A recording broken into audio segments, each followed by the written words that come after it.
Hello, today we discuss the events leading up to the disappearance of MNU employee Wikus Van De Merwe and the prawn mothership, following the events that occurred during the prawn relocation out of Johannesburg, South Africa.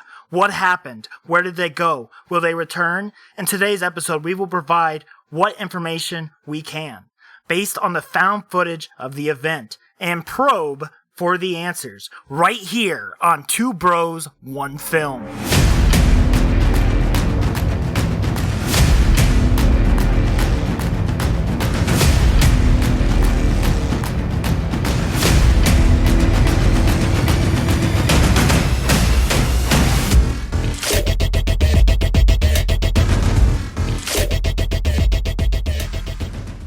Welcome to Two Bros, One Film, your new favorite place for comedic commentary and brotherly banter on the films you love.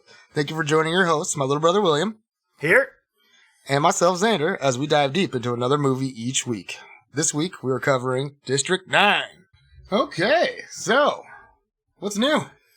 I got a $200 donation on Twitch. So, What? Last week, biggest month on Twitch already. Nice. Thank you, Dark6451, my number one follower and the greatest guy in the world, as far as I'm concerned.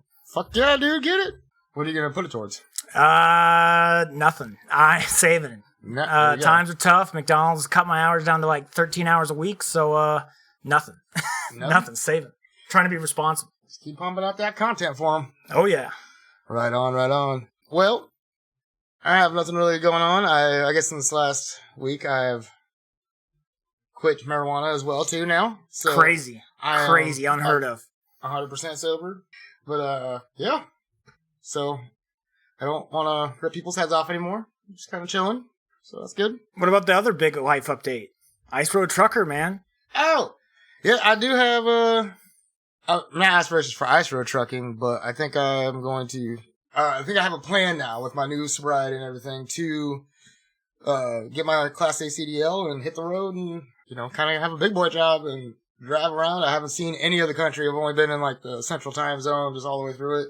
So now I can go out and at least see some stuff, maybe a mountain. That's, a big dream of mine, to go see a mountain. So now I can go get paid to do it, hopefully. And, that starts hopefully in about a month once I fully get cleaned out and everything. And I'll start looking at these programs that will pay you to train you, and then you just have to work for them for a year or something like that. And then after that, I can take my CDL anywhere. So that's kind of the plan in mind, and I'm quite excited about it. I think it's right up my alley.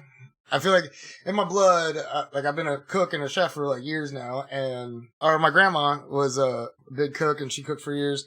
And my granddaddy, he was a trucker for years. I'm it's just in my blood. I can cook and drive, and I've driven big trucks before and everything, and I'm kind of excited to just get back behind the wheel and go out there and just make money. Listen to podcasts, our own podcasts, other people's and stuff all day. This can be fucking great. That's what I do anyway, in the kitchen. So, yeah, it's going to be a good time, I think. So, show updates. Yeah, we have some really funny comments. We have started our TikTok endeavor, posting TikToks and whatnot, and we have some really funny comments, so I thought we would just go through a couple of them. Chicken commented on Muppet Puppet Inception. It's like Peppa Pig when she goes to the zoo. Peppa Pig. It's like a kid's cartoon about this little pig family, but it's a funny thought of them going to a zoo because they're pig people. Because we were talking about how Muppet and puppets, how they're not equal, and how there's kind of a master race thing going on there with puppets are on strings. And yeah, that was kind of Muppets. A deep thought there. Yeah. And then Chicken also posted, some Muppets are more equal than others, which is from George Orwell's The Animal Farm, which is a very fun little comment. I'm pretty using that fucking English classes. I have no use for now as I pick up garbage at McDonald's. And then there's one more, what was really funny. Well, you can use those language skills here and all that stuff. Yeah, finally. And then, So, and then on the mouse one, Chicken said, I think they're too poor to afford housing. Which kind of makes sense, because if they're mice puppets, they can't really do much labor. Because they're tiny. What are they going to really do for work? That would be, they could do small jobs. What, though? What use would we have for something that tiny? I don't know. Go have them root out bugs that are in the walls or something. I don't know. Something that mice do. And then the last little comment here, what I thought was funny from Memphis on TikTok. What if a puppet had a puppet? Like it went one more layer. What do you mean? Well, that's what it... Wait, what? Like, what if the puppet had a puppet? What if the puppet was Because there's the Muppet. pulling the strings of a puppet? Yeah, Okay. like another level, which I thought was a funny comment. It's very like scary. another level of Inception. But that's pretty much it, you know. At least we're getting some like dialogue going on, or not dialogue, like commenting and people coming in. So I'm I don't care if it's just a little bit or a lot of it. We're getting it somewhere. And we do have some new movie recommendations, but we'll save those for the end. So. And like I was just so lame last night. Like any recommendations, like we're gonna pick out of those. So we're not just picking movies we like or dislike. You know, this is the time to get in. This is the time before we have a Patreon or anything. This is anybody can throw a movie out. And like we'll do our best justice to get you a good show for that. Like what you do for every show. But right on. How'd you feel about last week's episode though? Muppets. I liked the Muppets. I thought it was great. I thought it was great. The Muppet Society questions were fun. I've been editing the videos, and you know, I've been able to make 3 out of like the first like 20, 30 minutes. Yeah. So I think that's a good sign that I can find enough to make funny. Yeah. I find us funny. I enjoy our humor. Yeah. I'm glad other people are starting to like it too. So, yeah. The audio quality is like, I think I accidentally had the one recording with stereo instead of mono, but I double checked everything today, and hopefully this is going to be a very smooth. Well, it's just exponentially better than everything before Shaun of the Dead. Yeah. Like Shaun of the Dead was like our inflection point of like turning it around audio-wise. Yeah. I actually busted out the 2 microphones, I think, at that one, and like started getting shit going. Like, check out the Prestige. Have you? It makes us feel better now, though. Yeah, you know what I mean. I'm like afraid to even go back and listen to those first ones because I'm just like, ugh. And we were fighting too about like it was like a debate on Congress. Yeah, back when I was fucking drinking all the time, we were just yelling at one another. Yeah, just craziness. Yeah, so and now I'm almost over. I'm just a little more with it, I think, and on the level. So I'm liking what we're putting out a lot more these days.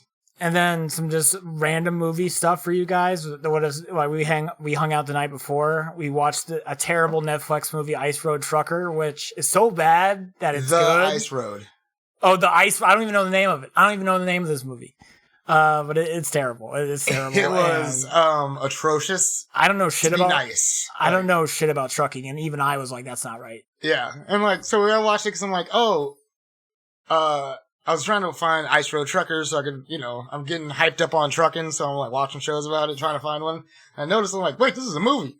Oh, it's got a couple big characters in it. Like, I'll just watch it later. And then William came over, I'm like, hey, let's watch this, trucker movie. And then it turned out to be about brothers. I'm like, all right. Like, and then it was just, it proceeded to be the worst film by far I've ever seen. Maybe not ever seen, but it's pretty fucking bad. Liam Neeson needs to fire his agent. Yeah. And, Lawrence Fishburne. And Dungeons and Dragons, we watched that, and that was awesome. Dungeons and Dragons. Fucking awesome. 10 out of 10. Great movie. Highly recommend. We will be covering that one day because I love it. It's another Warcraft. It's a great movie, which just didn't make enough money. Which is stupid. It's tragic. Go out there and watch it now. Buy some right now so we can get number 2 because that shit was good. And with World of Warcraft. God damn, that was a good movie. I'm sad about Warcraft. Super sad. All right. Well, let's get back on the topic of District 9. Yeah. You ready for a quick overview? Yeah, sure. Go for it. All right, let's do it.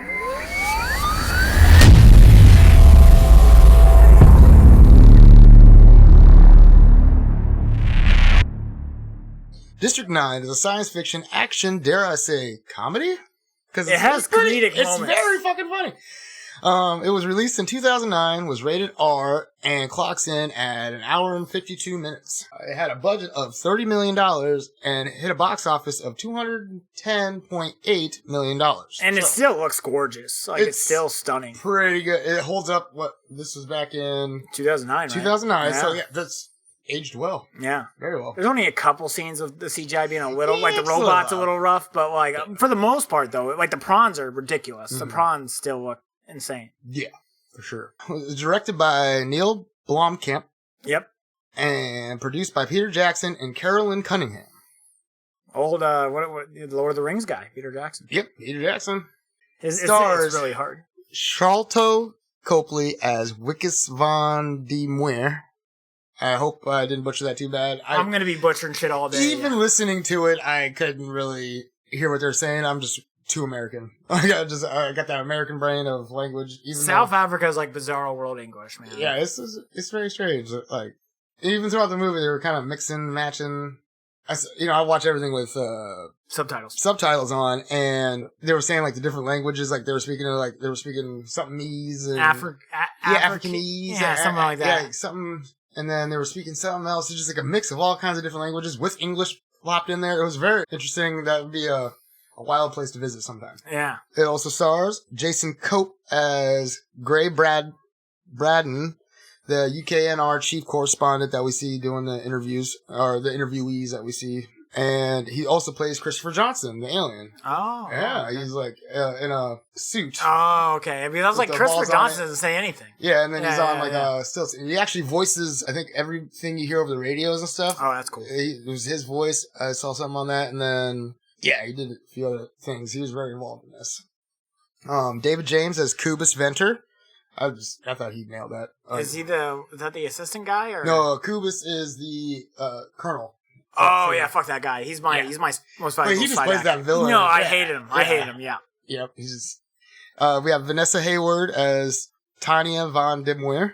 Oh yeah. The wife. Mandela Garuka as Fundiswa Mangla. That's his replacement that he's training. That's the G though. Like that guy, he's the snitch. Yeah. And that's just like he whistle blew.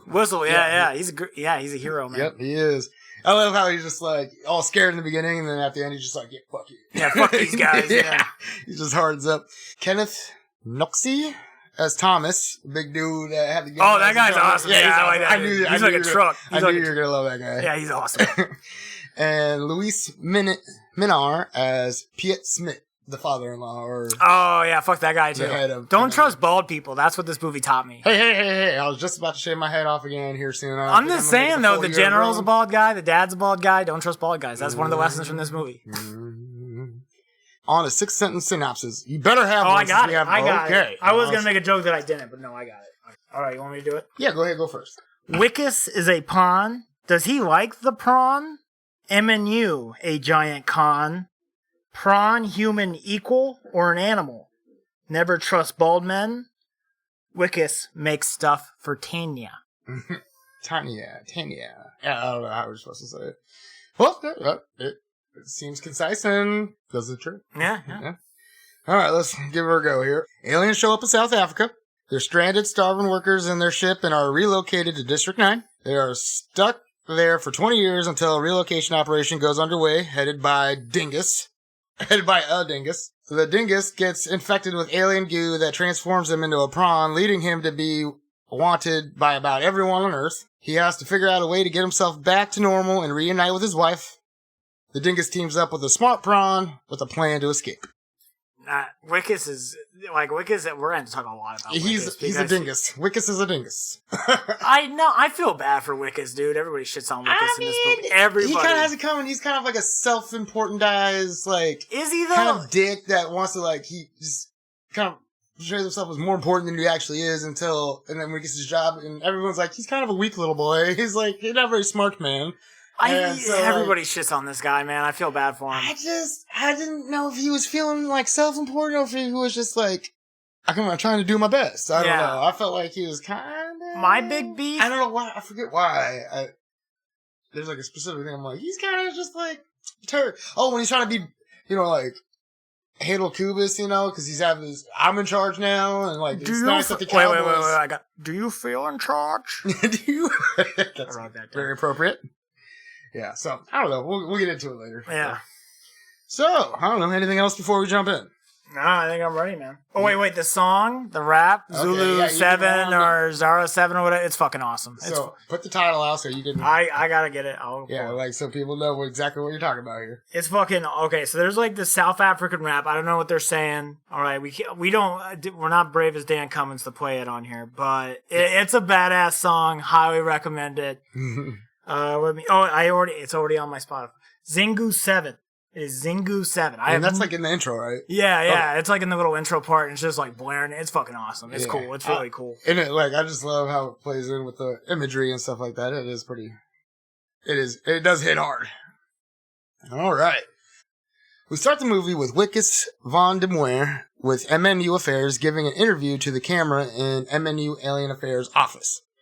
And what they do at MNU is try to engage with the prawn on behalf of MNU and the human race. A separate voice comes up further talking about the ship, saying it's surprising they didn't stop over Manhattan, Washington, Chicago, but instead coasted to a stop directly over Johannesburg. Which is, I did see something on a video. It's just like what's his name? The producer that and the writer of it who created all this beforehand. Peter Jackson? No, Neil Blomkamp. The director, yeah. Neil Blomkamp. He's the one. He's from South Africa. Yeah. He just wanted to put a different kind of. It's cool. It's a cool I setting. love it, and it's different than like they're always in America or like it's always America centric. A lot of these movies and stuff like that. Or London. It's America or London. And we see like maybe a clip of an alien ship over some other cities, or over other countries, cities and stuff like that. But then we're back to America, at the forefront. I like how this takes place in something totally foreign to us even too. So I love it. New angle on it. So they're trying to make first contact, and they break into the ship and cut their way by cutting their way in. Another interviewer is saying how they were expecting music from heaven when they opened the door, but when they opened the doors and got inside, they found the creatures are in a real dismal state. They're malnourished, disoriented. Due to international pressure, they decided to ferry the aliens to a camp directly underneath the ship, basically like a giant FEMA camp. It was supposed to be a temporary holding zone, but it's all fenced in, became militarized, and before they knew it was just a slum. And there was just crime, and it was not a very great place to be. They do a great job of setting this up as a real geopolitical issue, and it makes it feel so much more real. The first 15 minutes of this film is fantastic. Yeah, it's setting up the. It's like a documentary, found footage sort of news interview, 60 minutes sort of thing. It feels very real. It feels very real, and it's awesome. It's done so well. Yeah. So there's a lot of secrets in District 9, said another interviewer. So the population is not very happy about how much money it's costing them to stay there, and they're wanting to keep the aliens separate from them. And that another interviewer is saying how they won't be able to go home, and people aren't too happy about that. So it's just a big mess down there. It's been going on for over 20 years. The whole time, they're talking about the interviewees, and they're showing different shots of the ship and around the city, and it just looks super realistic. It looks really cool. It does flow in really well together. I like it when they're talking to the different interviewees, and that one guy had a question, did it accidentally fall down, or was it programmed to fall? Somebody said that. I'm like, ooh, that's a little question. And I feel like we didn't get a lot of this backstory, but on the internet when I was watching a bunch of videos on it, they were, had the whole backstory, where they came from and all this stuff. Yeah, we didn't get, where did they get this? Maybe something he wrote, we didn't get any of that. Yeah, okay. Because they're from Alpha Centauri, and there's civilization. Apparently, that ship was a gathering ship. It goes from planet to planet, gathering resources, and then comes back. That's why there's so many workers on it that were disoriented and shit. They ferry all those resources back to their, home planet. But then I also heard that home planet had run out of resources, and so they just were hopping from planet to planet, using the resources to get to wherever. And so I was like, which is it? I don't know. I'm not going off any of that. We don't get any of the story, but just kind of curious. Yeah, that's cool. That's cool, though. Yeah. Did you have the part in there where it's you can't say they don't look like that, the prawns? That funny Australian dude? I'm not sure if it's in there. Or he's There's a lot in there. Yeah. I try to pick and choose. It's so funny where he's you can't say they don't look like that. Yeah, I love that guy's accent. It's it's prawns is a derogatory term. It's called prawns, but yeah. He's like, you can't say no. Yeah, it kind of looks like it'd be tasty if you dropped them in some boiling water and slap some butter on them. What do you think about the prawn? You see one of those walking down the street. What do you think? I hope it doesn't jump through my window and rip me apart. No, fuck that thing. I am anti-prawn, officially. If it's cool like Christopher was, I'd be like, hey, come hang out. Nah, dude. I saw those things rip dudes apart and Yeah, if it's your friend, go rip that asshole apart for me. Yeah, thanks. I don't know. I don't trust those motherfuckers. Sit and tell me about your home planet, your culture, your everything. I'd just be having conversations every day with that motherfucker. I'd be, here's some catnip. Get talking. Or here's some cat food. Something we needed, addressed, I feel in this movie is the language. I don't get how they can talk to humans and out. Like, I wish there was like a little after section. 20 years, they probably have like, I bet you Wikus took a class for on the how to documentary. speak It would have prawn. been nice if it would have been like, this is Show a how we little talk to something them. like- Because I don't, like, it just MNU felt. has a language program. Like, Yeah. it could've It been felt something. because it felt like they could understand them at some points, and then they couldn't understand them at others. Well, some people who took the time to learn Yeah. it, like, I'm pretty sure the colonel, he didn't know what they were saying, but Yeah. Wikus did, because that's his job. He was in the Alien Affairs office and stuff like that. So, or not Alien Affairs, but he often dealt with them. So, of course, he's probably learned a bit of prawnese or whatever you want to call it. I forgot they actually have a name. I heard that on a video too, but I didn't write it down because I wasn't like, I remember them calling that in the movie, so I don't know. And we see in this intro documentary interview thing that a small piece of the whole giant ship fell off like a drop ship and floated down in the beginning when they first arrived, and they haven't been able to find it in the 20 years that they've been here. And basically, it's like a big premise for later on at the end of the movie. Again, they do such a good job of setting up the chessboard. Oh yeah. Like we know like all the characters and why they're doing what they're doing, and motivations. And I even give a credit later on. It's cool to have three factions: the Nigerians, the aliens, and then like the MNU. Yeah. So it's really like usually it's just bad versus good. So it's cool that we have like three factions going at it. I didn't really like that. Yep. And then we see that interaction between those three at the end, like in a nice crescendo. So they go on to talk about how the aliens got a hold of weapons and other things in their slums, and they're manufacturing their own kind of weapons, alien technology.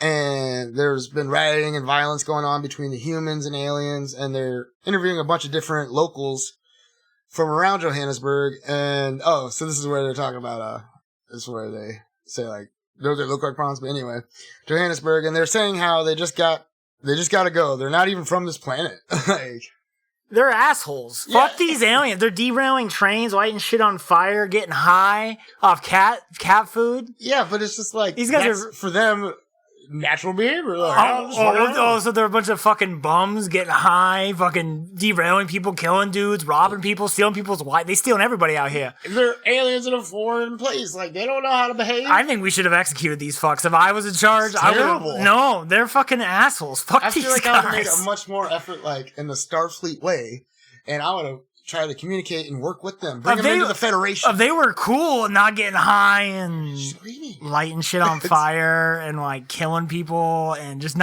being fucking assholes in their little hood, and then the Nigerians come in there and they're doing fucked up shit too. So it's just a shit show. It's just a fucking, it's terrible. It's like Compton on roids. Compton on Royce. It sounds like a awesome rap title. A rap album title right there. People in Johannesburg are not happy about it. They're not even from this planet, let alone a different country, so they didn't like it. But they're not. One guy suggests that they have a selective virus to kill all of them. Pro that. Yeah, like, that's something right up your alley. Asshole. Get rid of them. Basically, the population doesn't want them around after 20 years of the ship being over Johannesburg. And so they finally decide that they want the aliens out. And through enough pressure, that's why they set up this whole campaign to relocate the aliens To District 10. to District 10. And that's why they got MNU, Multinational United, to orchestrate the mass eviction of the prawns, which is a derogatory term that we already kind of talked about, given to the aliens by the people of Johannesburg because they look like prawns, they're bottom feeders, and act like prawns, so people call them prawns. So. And they deserve it. They fuck these guys. I'm anti-prawn. Maybe the most of them. You can't judge all the prawns by a few bad prawns.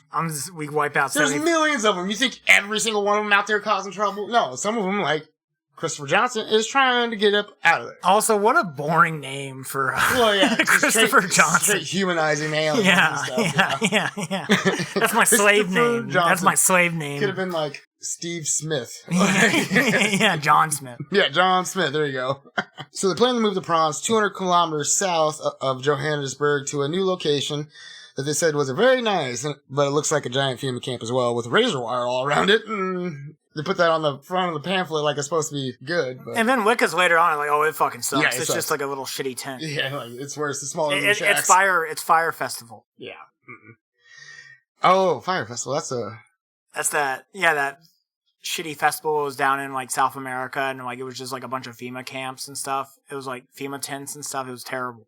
Billy McFarland went to jail for 5 years. Dude, the documentary's awesome. Wait, is that where that dude was supposed to set up this huge giant party out in the middle of nowhere, and then it all flopped real bad? Oh yeah, and people got stuck there. Did we watch it? We might have watched it. It's fucking awesome. Yeah. The documentary's we'll have to watch it again. I think we did watch it, yeah. It's really good. So they're going on this mission to evict the prawns, and they have to do it legally, so they have to sign this form. Why though?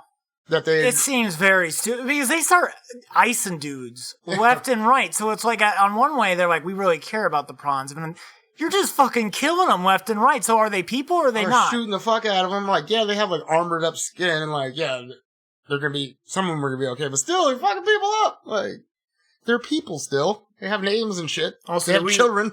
So they need to sign this paper to agree that they're going to be relocated. Dumb. They have to get this paper signed. So they're getting strapped up and geared up to go on this mission into District 9 to initiate the relocation. And the person MNU chose to lead the eviction operation was Wikus. Nepotism. Nepotism. Nepotism. Because his dad's in charge. Oh, yeah.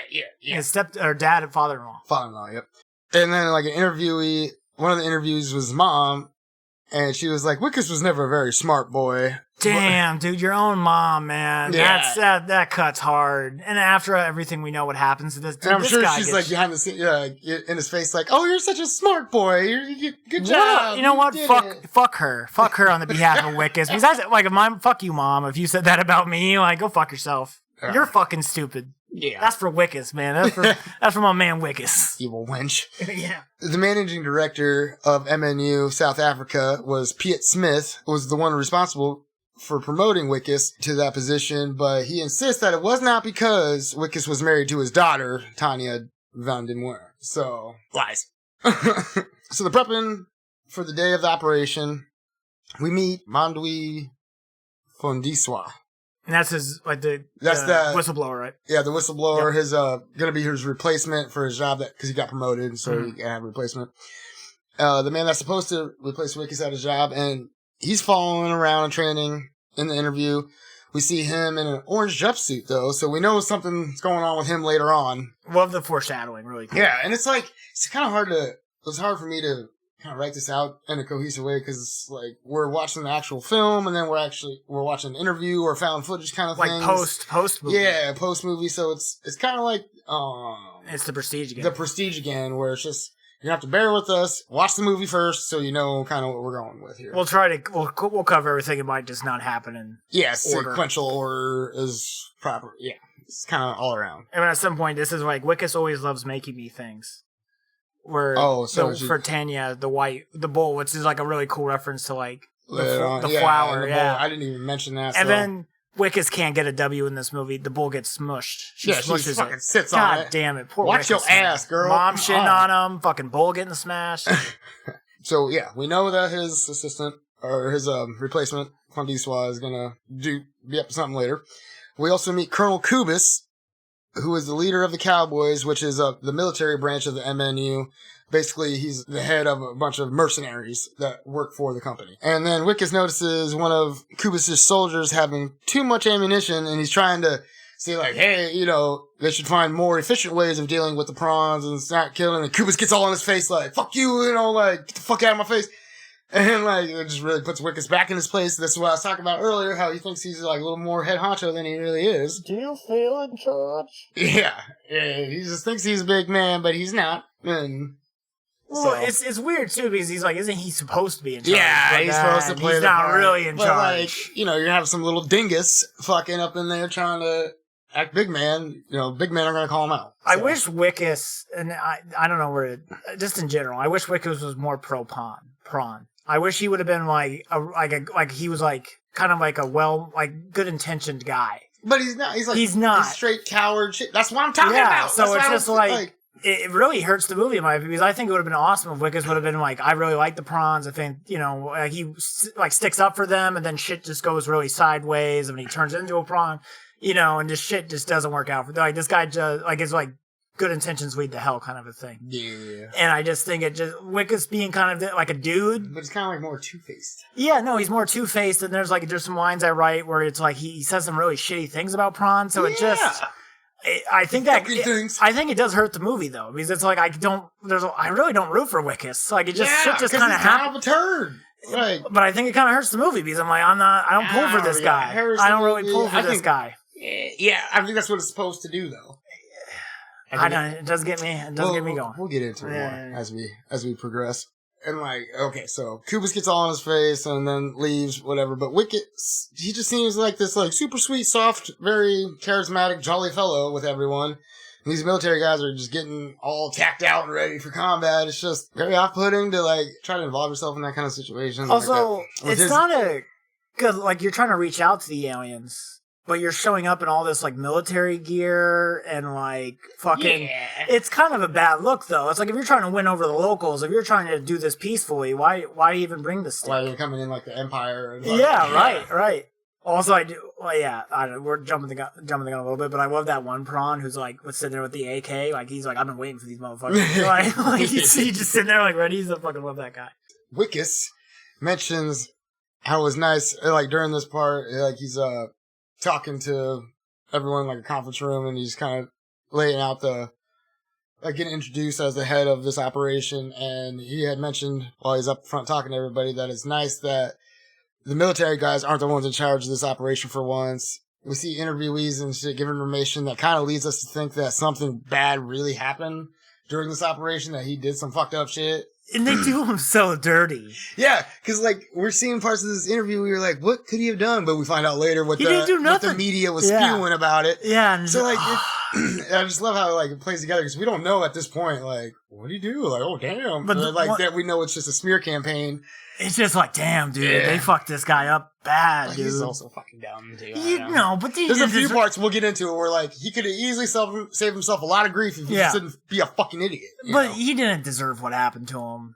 Come on, he's just a guy. Come on. He's a dumb shit that, basically this is his 3 Ghosts on Christmas fucking... come on, it's not that. He's not Ebenezer Scrooge. He was just some poor dude. He's like Michael Scott. He's an Ebenezer Dingus. That's what he is. He didn't deserve this. This is like horrific what happens to him. Don't be a dingus. So yeah, we know he's going to be doing something that throws everybody for a loop, and it's nationally known, or worldwide known, that he did some bad stuff. So, they got 3 teams up in the air in helicopters and 4 on the ground, I think they said, and they're going into the entrance of District 9, and a bunch of people are outside picketing for human rights activists, out there, which is kind of strange. Shouldn't they be prawn activists? Again, I don't know. That's like a big problem with this movie too. Is like, what are they human? Are we treating these like humans? Yeah, it's like it's inhumane to treat them like that. Well, they ain't humans. Yeah, I don't know, but that's a terrible argument. Also, as an anti-prawn guy, I did the math on this. Now they say the population is 1.8 million prawns, but when they first showed up, it was 1 million. So yeah, that means the population's gone up by 80% in 20 years. In 100 years, doing the exponential math, there will be 267 million prawns. We need to wipe these fucks off the face of the planet. Or find a way to coexist, and then, with their knowledge and technology, create our own ships, and we all can just go to our own planets. They're fucking like rabbits. They're fucking like rabbits. We need to get rid of these guys. They don't even fuck. They reproduce asexually. And then we abort them later on, which is like a really fucked up scene. Which is like, oh, you did your first abortion. Jesus Christ, man. Yeah, no, they're both like male and female. And so they reproduce asexually. They gotta have a butthole at least, right? From what happens. Well, they have a pee hole. We see that later. Oh yeah. Get some green piss. Some Mountain Dew. It looked like fucking antifreeze. So yeah, we got these people picking it out front for making sure that there are no injustices happening during this whole process. And I noticed watching their entrance into District 9, I just love how the imagery is. It's just like when it's showing some of the prawns whacking some dead things up in the streets and something. As something like dead. I don't know. They're just whacking away and that one's covered in blood and they're all like trying to get some food and it's just kind of chaos and it's kind of grainy looking. It's in the way that it's like a handheld camera and like I just love how it fucking looks. It's super cool. And it's like it kind of gives you like early thousands, late 90s vibes to like the look of it and everything and just love it. The different ways they use the camera. And I watched a little part of it on a video and they had like a static camera and a guy walking around with a thing so they could just kind of get different. It's really cool. It's really cool. So the convoy comes to a stop And they begin the operation. And when they get out, they immediately come under fire. And it was funny because Wikus's trainee, Fundiswa, Whistleblower. the whistleblower, he, while they're getting prepared before the convoy left MNU headquarters, he was like, "Oh, I can't find a bulletproof vest. I need a vest." And he's like, you don't. Wikus is like, "You don't need one. It's cool." You totally need And one. then, like, as soon as he gets, like, they step out of the vehicle, like, just come under gunfire, and this dude's, like, hugging a fucking, tire up underneath the truck, like, just, like, hiding behind it. I'm like, yeah, you totally need one in this area. That's fucking dumb. Go ahead. What were you gonna say? So, yeah, this is when we find out they're getting high on catnip.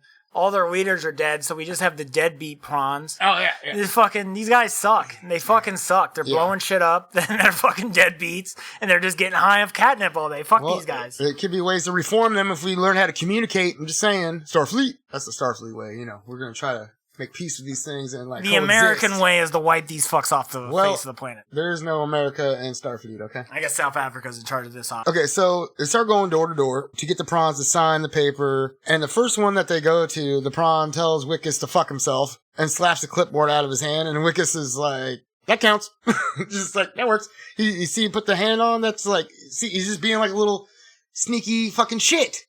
You know, so we also see one of the prawns was like chewing on this tire, and he was just like, "Yeah, there's like a marshmallows to them. Like, they really like it, you know, like to munch on them." We see another security force agent go up to the one that's chewing on the marshmallow tire, trying to get him to stop, but the prawn, like, whips around and grabs him by the arm and just kicks his, like, whole body off of his arm, and just, like, the big blood spray everywhere. If you have nothing to do with the prawns and you see this on TV, fucking horrifying. How would anybody be pro prawn? Like, you literally just saw a man, like, decapitated or de-armitated, dehandified. I don't know the word. Dismembered. We saw a man dismembered on live television. But it's just like, shit, I've watched actual beheadings on the internet and stuff like that. But by humans. Yeah, it's a little... So what, you're just going to cancel humans? No, I'm going to cancel prawns. I'm going to cancel humans because they suck. Prawns suck more. We are fucking amazing creatures compared to the goddamn prawns. I wouldn't go that far. I'd go that far. Mm. I just did. You suck pretty hard. And it's like, nobody even seems like perturbed by that or anything either. It's just like, it's like, oh, this is just another day. Whatever. Okay. Guy got his arm ripped off. Hey, medic. Wicked's like, that shit was crazy. Yeah. More prawns gather in the area that dude got his arm ripped off and around the trucks. A guy starts shooting at one of them, and Wikus is like, "Stop, you're gonna start like a, battle between all of us, and we don't need that shit." And he starts throwing cat food at him, and that's where we learn that he starts throwing cat food at him to distract him.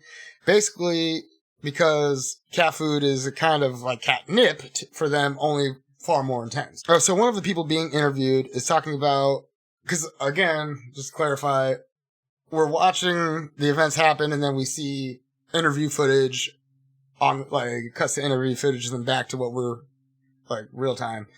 So it's a little confusing when I say interview. It's just because an interviewee or something, it's just when it switches from live action movie to old interviews and stuff, kind of found footage things. And one of the people interviewed about the situation in District 9, and they were saying, like, if you have a slum, you have crime, and in District 9, you have Nigerians selling catnip at increasing prices. So, there's different crimes going on in the slum, and so you have the Nigerians running it, a lot of the crime, and they're selling catnip at increasing prices. What looked like cockfights, only with baby prawns. That's is that baby prawns? I assume, right? No, like, what else? What else are they? I thought that was prawn. Like, because we see a kid prawn. No, but like that's like them. No, but it's like a toddler. That kid's like a toddler. It's like their dog, maybe, or a cat or something like that. I think that's baby prawns. I feel like it's a stray cat kind of thing. I don't know. I think that's baby prawn. That's still fucked up, though. No, because we see the little kid prawn. He no, but he's like a toddler. Those are like babies, like little baby guys. No, they didn't have babies fighting because they actually care for their children and stuff. Well, some of them do. Some of these prawns are fucking assholes, dude. Some of these prawns blowing shit up and fucking getting high and catnip all day. Yeah, you can go blow shit up and still go home to your family and love them. Doesn't mean anything. I don't know, man. They could have sold their kids for catnip. But have they? Who knows? Also, is this racist towards Nigerians? It's kind of fucked up to say, like, this group of people are running schemes. I don't think so. It's a group of people. You could have said Chileans. Who cares? It's always the Nigerians getting cute. Like, they do the email thing, so, like... Oh, yeah. I mean, we don't have to like them for that, but... There's more... Also, are we going to talk about how they interspecies? Like, how's that work? Getting there. I'm just saying, poor women. Then you have interspecies prostitution, literally, like, the next 4 words. I'm just saying, like, how's that work? Do they have a weird dong that we never see? I don't know. And poor women, dude. Like, what do they ejaculate? Is it like white? Like, okay, so if it's green to yellow, whatever the color coding is for like green to yellow, whatever white is equivalent. And I know that I can do mathematically. You know what I mean? Like, that'd be the color. Oh, I see. I think that kind of good shit in there. So it's like whatever weird color they're oozing into the poor women. Women just can't win. I'm sorry, girls. I'm sorry you had to get fucked by a prawn. And those Nigerians in District 9 are headed by Obasanjo, who looks like quite the mean fellow. And don't look at him. That's a fun little mirror later on. That actor, I think, his other big credit was in Hotel Rwanda. Oh, really? Yeah. Great movie. Great movie. It's a horrific event. Oh, horrific. That's like some... When we covered it in school, I did a little extra research on the side. That shit was nuts. That's like some end of day shit. Yeah. All right, so they're going around the different shacks, and one of them, they opened up the door and immediately backed up because it was how rank it smelled, and they noticed that it was a nursery for baby prawns, like the eggs. And the way they procreate is by... They do self-procreation and, like, lay an egg, and then they hang a cow or a pig from the ceiling and connect each to a egg with a bunch of different tubes that provide nutrition for the fetuses inside the eggs. And then Wikus just goes in there and aborts all those motherfuckers. So Wikus is horrific. So he's explaining it out to us and to his new replacement guy when he pulls out one of the tube things that's stuck inside the eggs and he passes it to the new replacement. And he says, here you go, you can keep this as a souvenir of your first abortion. And everybody has a good little kick out of that, which is kind of... Fucking terrible. Because it's like conscious beings and stuff. It's not like you're aborting, like, a fish egg or something. I mean, you could argue that fish are...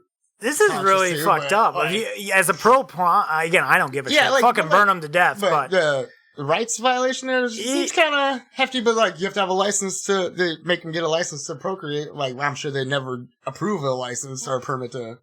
I'm just saying, I think the legality, like, it kind of makes sense because I feel like the government would bungle it to this level of, like, we don't know what to do with these and it's just a bunch of red tape, which doesn't make any sense. Like, I get it.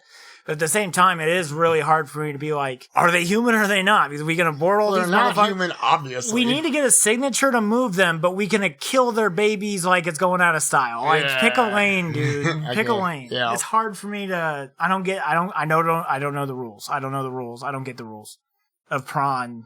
Prawn rights and stuff. Prawn rights, yeah. They need Martin Luther Prawn to show up. Wikus calls in population control team, and they call it a snake, and it's just basically a flamethrower guy coming in to burn down the nest with all the eggs inside.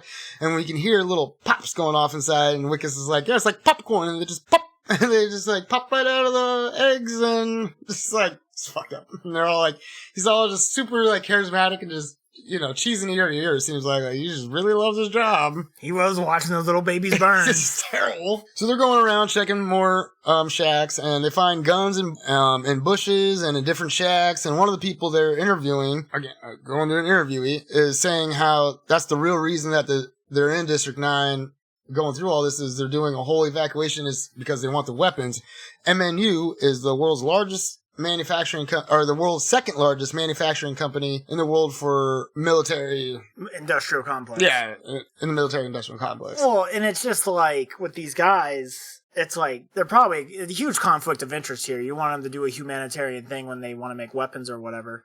So it's like that's definitely corrupt and that's fucked up. So there's like some shady shit definitely wouldn't happen. Yeah, they're saying it's for the people relocating, but no, like we'll appease the people, but we're just actually going to go clear them all out so we can take the shit. Yeah. Get their guns and tech. And also, another reason to get rid of the prawns, these weapons are way overpowered. They are pretty So intense. It's like, again, you have all these idiots, deadbeats, a million of them, just run around with these super high-powered weapons, just causing terrorism, blowing shit up, killing people, stealing people's wives. They're fucking assholes. Get rid of these pieces of shit. Well, that's why they're evicting or moving them. That's why, wait, what's the SWAT guy? That's why we got him there. Kubis. That's why we got fucking G. Kubis there taking bitches out. Yeah, and we know who your favorite character is going to be. Yeah. I really thought it was going to be Thomas. But the issue they're facing so far is that all the weapons that they have confiscated don't work with humans because they're bioengineered to only work for prawns. And so they're trying to figure out how they can break that barrier to be able to use the weapons that the aliens have. There's actually kind of a similar thing in real life with like smart guns where it takes your fingerprint. Yeah, so that's kind of like a cool little, like it's kind of real now. I mean, they do it in a lot of different sci-fi I've seen. Wickets in the team. Wickets. Wickets? Well, that's what the fucking thing says. I didn't know Ewoks were in this. What? There's a Wicket? Wicket Warwick. He's like the main one, dude. He's Wicket the Ewok? Yeah, dude. And they have a last name. Of course you'd know that name of... Yeah, he's like the G dude. Wikus and the team are going around checking stuff out, and Wikus is just telling us about different things, but we come across a prawn peeing what looks like antifreeze in large amounts, just spurting out everywhere, and he's also wearing a big pink bra. It's really funny. Which is a very comedic look. Yeah, well, there's good humor in there. It cuts to, that's why I'm like, dare I say a comedy, because this shit's fucking funny. It reminds me of like Wellington Paranormal, like the New Zealand, that show we watch where it's like the cops and What We Do in the Shadows where they're investigating paranormal stuff and they're like really dumb. Like they go to the cornfield and there's aliens and they have the funny accents and they're really dumb. Anyhow, that just, this whole, like the way they talk is like the same way as the New Zealanders do and it makes me automatically put this in a comedy in my head. Like, it's hard for me to focus sometimes. I'll have to, we'll have to watch that. That show is awesome. That show is really, the wordplay is god tier in that. All right, well, we'll definitely have to put that on the list. Wellington Paranormal, check it out. Because of 3 aliens digging through a pile of old electronics and trash, and they're looking for alien tech. And one of them finds something, but it wasn't any good. But the little baby alien actually finds a piece of technology that's in the interest of Christopher Johnson. And I'm going to say this, I've been very anti-prawn. Kids are adorable. The little toddlers are so cute. Yeah, you're cute. You're gonna kill a baby prawn? I couldn't kill a baby prawn. Yeah, I'll kill the adults. You know that's what's gonna come out of the eggs. You're gonna sit there and board it? No, I'm not gonna board the babies. Mm-hmm. They gotta live until like 10 years old, and then we just off them. That's terrible. Also, that kid's kind of a G thug. He kind of saves all their asses. He is the fucking MVP. Like he's kind of way more important than Chris Johnson. He like saves everybody. Right? Okay, he's a fucking G thug. We're gonna say that for the end. All right, just saying. Just giving him a shout out now. We're back inside with the 3 aliens in their shack, and they have a big chemistry lab set up, and they're taking that piece of technology they found, and from it extract fluid, and it goes through this whole like process, and eventually drips down to one little drop of like black fluid into the canister, and he's like, finally, after 20 years of work, we've completed it. Like, they filled up the canister finally, and they have enough of it to do the little plan they're working on here. And they hear the MNU team coming outside. The red vest alien tells the yellow bumblebee-looking alien to go talk to the MNU team and be very polite while he slips out the back with the canister of fluid. And it cuts outside, and we see Wikus and the team walking up, and they notice that there's a gang symbol on the side of the shack that the 3 aliens are inside of, and they're being cautious and getting ready for an incident. They knock on the door of the shack, and the yellow alien answers the door and is brought outside while they go inside to investigate. The team finds a panel inside. They're checking the walls and stuff and find a panel leading to that hidden room with the chemistry lab in it. Once they're inside, they look around, and Wikus finds that vial that the guy in the red vest was supposed to take with him, but hid it inside the fucking lab like a dumb shit. A little shitty toolbox. Yeah. So Wikus finds it, and he's talking about how it's strange, and when he accidentally presses a button, and liquid sprays on his face, the black liquid. And this sprays on his face. Fatal error with Bones or Boy Wikus. It's like, it's common in any sort of thing, like, you fucking mask up, you always be prepared. You don't touch, especially alien objects. What are you fucking doing? And he even says it's like, it's dangerous. Like this. Yeah. And then he fucking, dumb shit. Also, I just want to say. Again, dumb shit. He wasn't a very smart boy. Yeah. Mm-hmm. I just feel bad for the guy. Sheer ignorance and hubris pretty much fucking is what got him fucked. I still feel bad for the guy. It really goes sideways for him. Anyhow, I just want the house designs. Like, they're all made out of garbage and. You know, like there's actual shacks and stuff like that they use. Oh, that's really cool. The movie took place like the government in South Africa, in a suburb of Johannesburg, got relocated this whole area. But it was people living on top of a landfill, and that's why there's trash and shit everywhere. Oh, and that's kind of really sad. Like this where they filmed all this was an actual like landfill that the shacks, most of them are real, and they hired locals from the area to gather materials for like specific sets that they were doing for different scenes. And so like that's why you have such detail and everything around, because it's all real trash, all real shit brought to you by locals. It's really cool but really sad at the same time. Yeah, it's pretty fun. yeah it's, and like, I feel they were very talking mixed about, like, on that. People were wearing masks and shit on set, and they were talking about like, I've filmed in deserts, I've acted in these kind of conditions, this is by far the worst. They were, like, talking about slums, dude. This is like the shittiest place they've ever had to work in the biz. So I'm like, damn, yeah, this ain't no green screen, dog. This is yeah, they're practical effects. Yeah, and that's why it's so raw and fucking good. And all the little details and shit, like, that's actual trash on the ground. Like, it's fucking nuts, dude. Wikus tells the camera guy to, like, cut that spray shit out of the face. That didn't happen. Like, cut that out. And he acts like he just found the vial, and he's talking about how it's dangerous, and you gotta put this, like, we'll just quarantine this thing off. Like, nothing happened. So, like, and also, they just got, like, one drop out of that, like, piece of technology, and they filled it up. Like, finally, we have enough. But then he sprays more than a few fucking drops on his face, and I still have enough to do the mission later. Maybe they had extra. You probably would have got extra. You know. Yeah, it's like, give a little extra to make sure, like, that was supposed to get him home, but maybe they're just going to get in range to call somebody else or something. Also, this part where they take the weapons from that house is really funny, because this is what fucks Wikus later, where he has to get the weapons from the Nigerians, because he takes them all the way from Chris. So it just, like, bones him. He bones himself again. So, yeah, he puts that shit in the bag, and he's going to send it off to the lab later. And he's like, let's keep looking for those weapons, because he's like, I know there's weapons in this house. And they end up finding a huge cache of weapons, the biggest one Wikus has ever seen. And they call in the cowboys, and they come in to confiscate his finds. And Wikus sits there and, like, grabs one of the biggest guns he's ever found, and he's wanting to go show Thomas. He's like, check out this big gun, man. And as he's showing the gun to Thomas, he's also showing it in front of the yellow alien, and he's saying how his days of flaunting the law are over. The alien trips out, and he picks up Thomas and throws him a good 10 yards into the fucking shack, and Thomas is a big guy. Just kind of showing how strong they are, and he's also takes the gun away from Wikus and hits him with it in the arm, and then tosses Wikus over a porta potty. But one of the snipers from the helicopter shoots the yellow alien and takes him down, and then they land the helicopter quick. Kubis gets out and finishes off the alien point blank with a pistol. Christopher sees all this from around the corner of some other shack, and Wikus is like all beat up, and they call for a medevac, but he denies it and says he'll just treat it on the scene. But he looks pretty beat up at this point. He was like, he went from fine, cheery fucking fellow to fucked, like busted in a few seconds, like, or a few moments. It's just, and his arm looks bruised to hell. Yeah, it's like, I mean, the dude swung a fucking gun at his arm, and he tried to like block it and just smashed his fucking forearm. So after Wikus gets patched up, they continue going house to house, and while they're walking up to the next house, he's all like sweaty, and he's like, I'm hot. Anybody else hot? You guys hot? Anybody else? Nobody else is hot? Like, damn, he's just like sweaty as shit. Like, nobody else seems bothered by the heat, and just him. And so we know, like, you know, something weird's going on.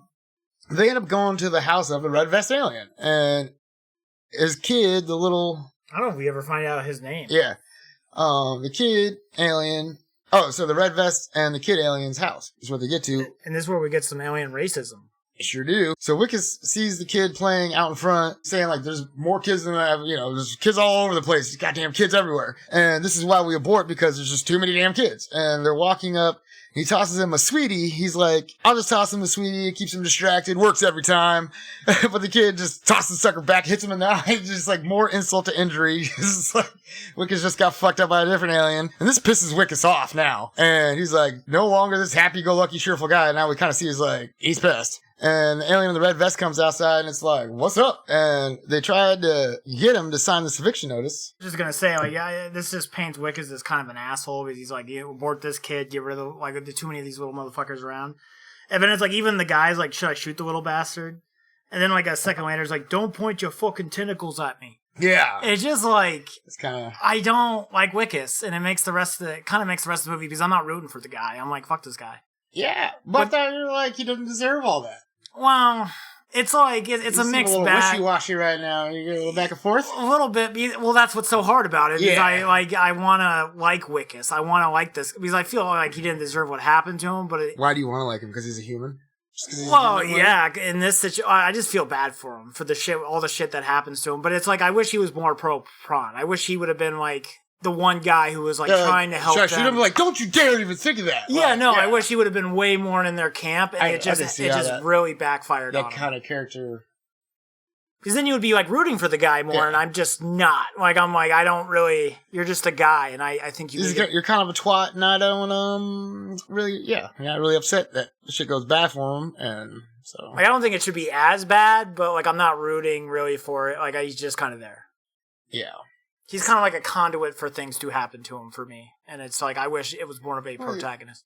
Yeah, he's kind of asking for something. I mean, I feel like he's kind of asking for it myself. Yeah. I'm pretty sure. Yeah, he kind of asked for it a lot. So Chris comes outside. He's like, what's up? And they try to get him to sign this eviction notice. This is where we get his name, Christopher Johnson. Just a human name they applied to him. Really boring human name. And Chris is just like, this isn't legal. I have 24 hours. You know, I can't just, before I have to sign this or whatever, like, no, I'm not signing this paper. Wikus realizes he's a little smarter than your average prawn and uses the kid to try to coerce him into signing the paper.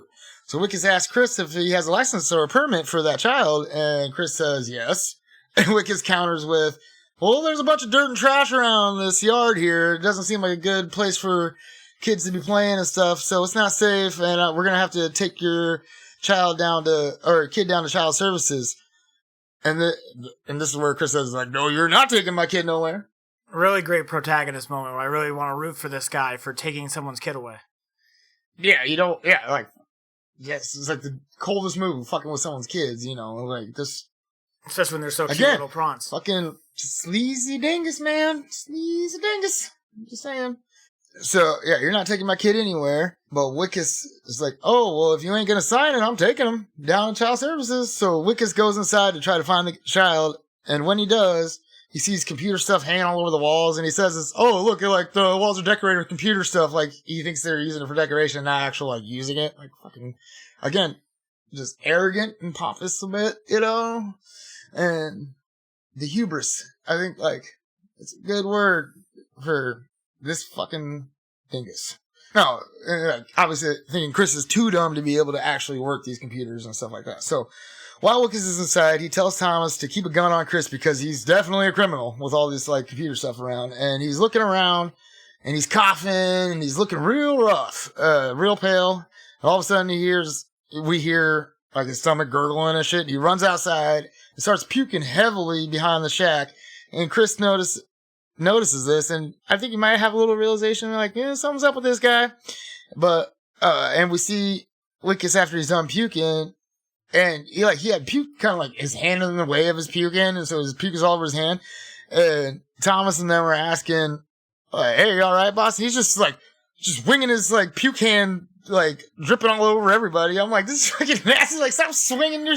You can see him back up, too, like, what are you doing? And we see his arm that got injured after he's done puking and stuff. The arm that got injured in that yellow prawn attack. You can see that, like, there's a little more blood going on in the arm. The sling that he's in. And, like, the wrapping that he has over it. Like, he's not doing well. So... Wikus decides to come back later because he's just kind of fucked up. Like, we'll come back later. Like, just pack it up. Let's head out, boys. And Thomas asks in the truck if Wikus is all right. And like, how you doing, boss? And he's like, yeah, I'm fine. Let's just pull over here and get something to eat real quick. And as like they're eating at the table at the little place, he's feeling a lot better now that he's like shoveling food in his face. But then as he's eating, his nose starts dripping black fluid. And why don't you go to the hospital right now? Like, if I see black fluids coming out. Something sprayed in my face, black fluid, I'm like, bruh, I fucked up. I'm gonna go get handled right now. Like, but also, we see maybe why he would want to do that, because, anyway, we'll get to it. It cuts to Wikus later in the day, I'm guessing, maybe, a couple hours later or something like that. And he's back in his office, he got a full cast, I think a rewrap cast on. It looks a little better than just like the quick triage that they had on the side in the District 9. And he's got fresh clothes on, and he's in his cubicle, and he's working, but he looks like, he's got a severe headache, and he's not He's just clearly not feeling well. One of his fingernails like falls off. And that trips him out. So he gets up and he goes to the bathroom and he's like checking his other nails with his teeth. And his thumbnail pops off too. So now we know like he knows that some shit's going on. Why don't you go to the hospital again? Like when my fingernails start falling off and I have black liquid coming out of my nose, I'm going to the hospital. Yeah. Immediately. Crazy. He doesn't. I'm sure he has MNU insurance. I'm sure he's got. Oh, I'm sure he's great. It cuts to an interviewee telling how in District 9 they're creating all these weapons and that the Nigerian gangs have been amassing all these weapons from the prawns. And we see a big mech walking in to the leader because the prawns are trying to sell it to the Nigerian leader. And they asked for 1,000 cans of cat food. 10,000. Was it 10,000? I think it's 10,000. I think it was 1,000. I think they really, I thought they really screwed these guys. Either way, they asked for a whole bunch of cans of cat food in trade, and the leader's like, give them 100. And I did the math. I looked it up. A cat food can is 86 cents. They sold this mech suit for $86. Damn. They just got fucking scammed by these goddamn Nigerians. Also, this is like one of the few, the robot in this scene is like the CGI looks a little rough. Don't get me wrong, 90% of the CGI holds up. The robot looks is one of the few things that looks I think I kind of recall it. Just like, it's a little, not as fanciful. Also, like, in this drug deal, the prawn gets killed. Like, his homie gets killed, and the other prawn just doesn't care. Remember that? Like, he's like, hey, come here, I got something to say. Oh, yeah, I think I remember that. Yeah. He just wants to capture the guy. Well, it's fucked up, man. Would you let your homie die for, some drugs? like, if your homie was sitting there? No, I don't know if it was... I can't say if I was, like, addicted to heroin or something like that. Who knows what I'd do? That poor guy, just like, well, what do you want to say to me? Yeah. So, the one prawn accepts the 100 cans, and so they just kill the prawn. They give him 100 cans, and he accepts, but then they just go back and kill him anyway, and they take the weapons. And then they start eating on this dude, because the Nigerians believe in witchcraft and, like, black magic stuff, so they believe that ingesting the alien's flesh would give them the alien's power. And they would hope that they'd be able to use the weapons with that power. And so far that hasn't happened yet, but they just believe it anyway, and they're just continuing eating on the aliens. I was asking, like, how many prawns do you think they eat before they're like, okay, this isn't working? Why are they eating it raw, dog? Like, why don't you put that... Yeah, cook it. Put that in a pot with some veggies and stuff and have yourself a good old fish fry, Put in some barbecue on that bad boy, yeah. Just put some Cajun seasoning in there, It'd be cool. I bet you they'd be delicious. It'd be cool if they were like, it tastes like chicken or something like that. Like, this is the most succulent crab meat you'll ever fucking, Or like, I love prawns. I'll be eating prawn. I was down in that place in New Orleans, or in Louisiana. It's like in the middle of Louisiana somewhere. And it's that famous place when we went there and had a mound of fucking prawns on that plate. So good. It would have been a funny scene with that asshole general if he would have been eating some prawns in front of him, like, mocking him. Right? He should have like, hey, I think this is your homie. Yeah, just eat him, yeah. Oh, and then we also see, like, it cuts to, like, an interview, like, a footage of them talking to a local, and they're looking at one of those little bug aliens that were fighting, like, the cockfights, and he was talking about how if you boil, like, this part of the bug and all this stuff, it'll cure diseases like diabetes and this and that. And so it's just kind of inflating the idea that eating them somehow gives you, like, health and prosperity and shit like that. Which, I mean, myself, I'd probably be like, I'll try that. Like, if a dragon is real, I'm gonna go find a dragon, kill it, and eat it. I'm sorry, I'm just gonna do it. Well, I guess we could turn them into prawn burgers while we wipe them out, genocide them. Yeah. 2 birds with 1 stone, you know what I mean? We'll solve world hunger and get rid of the prawns. It cuts to Wikus driving home, and he pulls up, and he's, like, going inside, and his wife's there at the door, and he's like, baby, I got, like, issues right now. I think I have crap myself. The funniest I got some poo in my pants. The funniest thing to say right before a surprise. Yeah. Like, people heard him, dude. Yeah, somebody that's what I'm saying. Yeah. Somebody had to have heard that, because everybody's, like, sitting there all quiet. He's like, I need to go to the toilet. I think I pooped myself. Like, this is the funniest thing ever. Like, poor guy. God damn it. He's like, I need to get to the toilet. And he's like, why are the lights off? Is the power out? What's going on?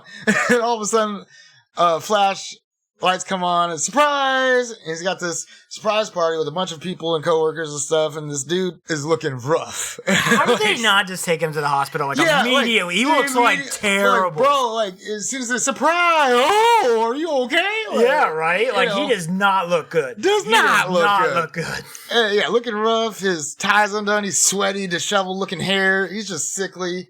And he's got, poo in his pants. A whole... And now he's got a whole house full of people. It's just as a congratulations sort of thing for his promotion and stuff like that for this operation. The worst surprise party in history of the world. And everyone's there, and his boss is his father-in-law. I think we already touched on that. And he's talking to him hey, too many aliens died today. I'm guessing something like internal affairs. I forgot what it was. It was up his ass. And they're human resources part of the company, something like that. Prawn resources. Yeah, and he's yelling at him, saying he needs to get his shit together and do better, or he'll find someone else that will. And then he's just trying to get to the bathroom, which he finally gets to. Kind of really relatable. Just leave me alone after work. I'm especially if that was happening, I'd be like, hey everyone, 1 minute. I don't give a fuck. I'm not being polite. No. It'd be more impolite to talk to you with my pants full of shit than it would be to just go handle it real quick. I've had a really rough day, guys. Yeah. This is why you don't do surprise parties, because if I ever had one, I'd be probably pretty pissed. I don't want you here. Why are you here? So he finally gets to go to the bathroom. We see him coming out of the bathroom, and he's in front of his congratulations cake, which is a big, it was just a mock-up building of the one he works in. MNU building, and he just looks fucking sick and miserable. And I'm still how has nobody been hey, are you okay? Let's get you away from the food. Cause I don't know. You don't seem like you should be around anything other than doctors in a hospital bed. So he's in front of that big cake and he's looking real messed up, and nobody's noticed at this point that he's looking deathly ill. And we hear this ringing in his ears, and he goes to blow out the cake. And this is where we finally hear someone in the background saying, he looks pretty ill, doesn't he? What's going on? I'm it's just insane how it took that long. Yeah, it took a half hour. And then all of a sudden, he just pukes up a bunch of black fluid all over the cake. He's bending over to grab some napkins to try to soak up the black goo that over the cake. Dude, at that point, just take that tablecloth, wrap it up, and throw it out. He's trying the best he can. He's on his last legs. It's I give you mad props for getting that far and trying to keep it together, but nicer than I am. Let go. I'm fucking done. And as he's dabbing it, you can hear the ringing in his ears, and then the screen cuts to black, and he passes out. It says it's 10:30 at night, and we're in the hospital waiting room, and his wife is there waiting, and Wikus is being seen by the doctor, and he's telling the doctor that what's been happening to him. He's lost some fingernails, that he's had black substances dripping from his nose, he's puking up black substance. The doctor is sitting there cutting off that large bandage that's cast that is around his arm.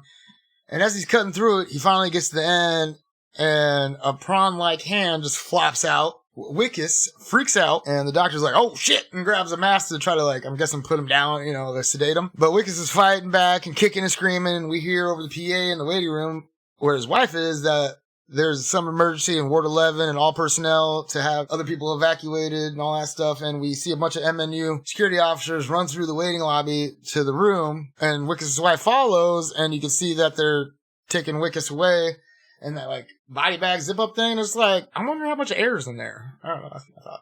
What a horrific thing to find out. Your hand has turned into this fucking monstrosity. And horrifying. I'm shitting myself again. If I'm Wikus, I'm shitting myself for the second time today, because that is I can't even imagine. I can't even. I would. It's been 8 hours or something like that since the incident. Yeah. And your hand's maybe gone. Even less than that. Yeah. Yeah. And then I have some questions. What would you do? You get your unbandaged at the hospital, and it's that. Your hands. If it was me right now, I'd be doctor, cut the fucking thing off. Oh, yeah, exactly. Exactly. If it was if I was Wikus, and I knew kind of how MNU operate all that shit, I'd probably try to escape, maybe, and go talk to the aliens. I don't know. The little old me, and that happened somehow to me, yeah, I'd chop my hand off. I'd be Doc, get a goddamn axe right now, let's go. And then, the second question, would you want to turn into a prawn? You want to become full prawn? You really like him that much? I don't want to be a prawn. Well, if you're in this situation, I don't want to turn into a prawn. I'll blow my brains out before I turn into a prawn. I'm like, well, it's not going to stop, then I'm like, well, might as well accept my fate. It's going to hurt so bad, I feel like, to have, like, your whole body just, like, yeah, like, your fingernails or your teeth are falling out, like... Yeah. It's not... I feel like that has to be painful. It just can't just be this... Well, any transformation is painful. Well, yeah, well, this isn't your, like, back of a bumper sticker car that you're turning into a different creature. This isn't like you losing 20 pounds. A butterfly, or a caterpillar turning a butterfly. Hey, that's them. That's not me. That ain't no human. Humans ain't supposed to do that, though. Humans aren't, like, over puberty over, like, 7 years, you know? Yeah. You grow a little hair in weird spots. You don't turn into a fucking prawn, I mean, you know? You turn into a little demon of some kind for a while there, yeah.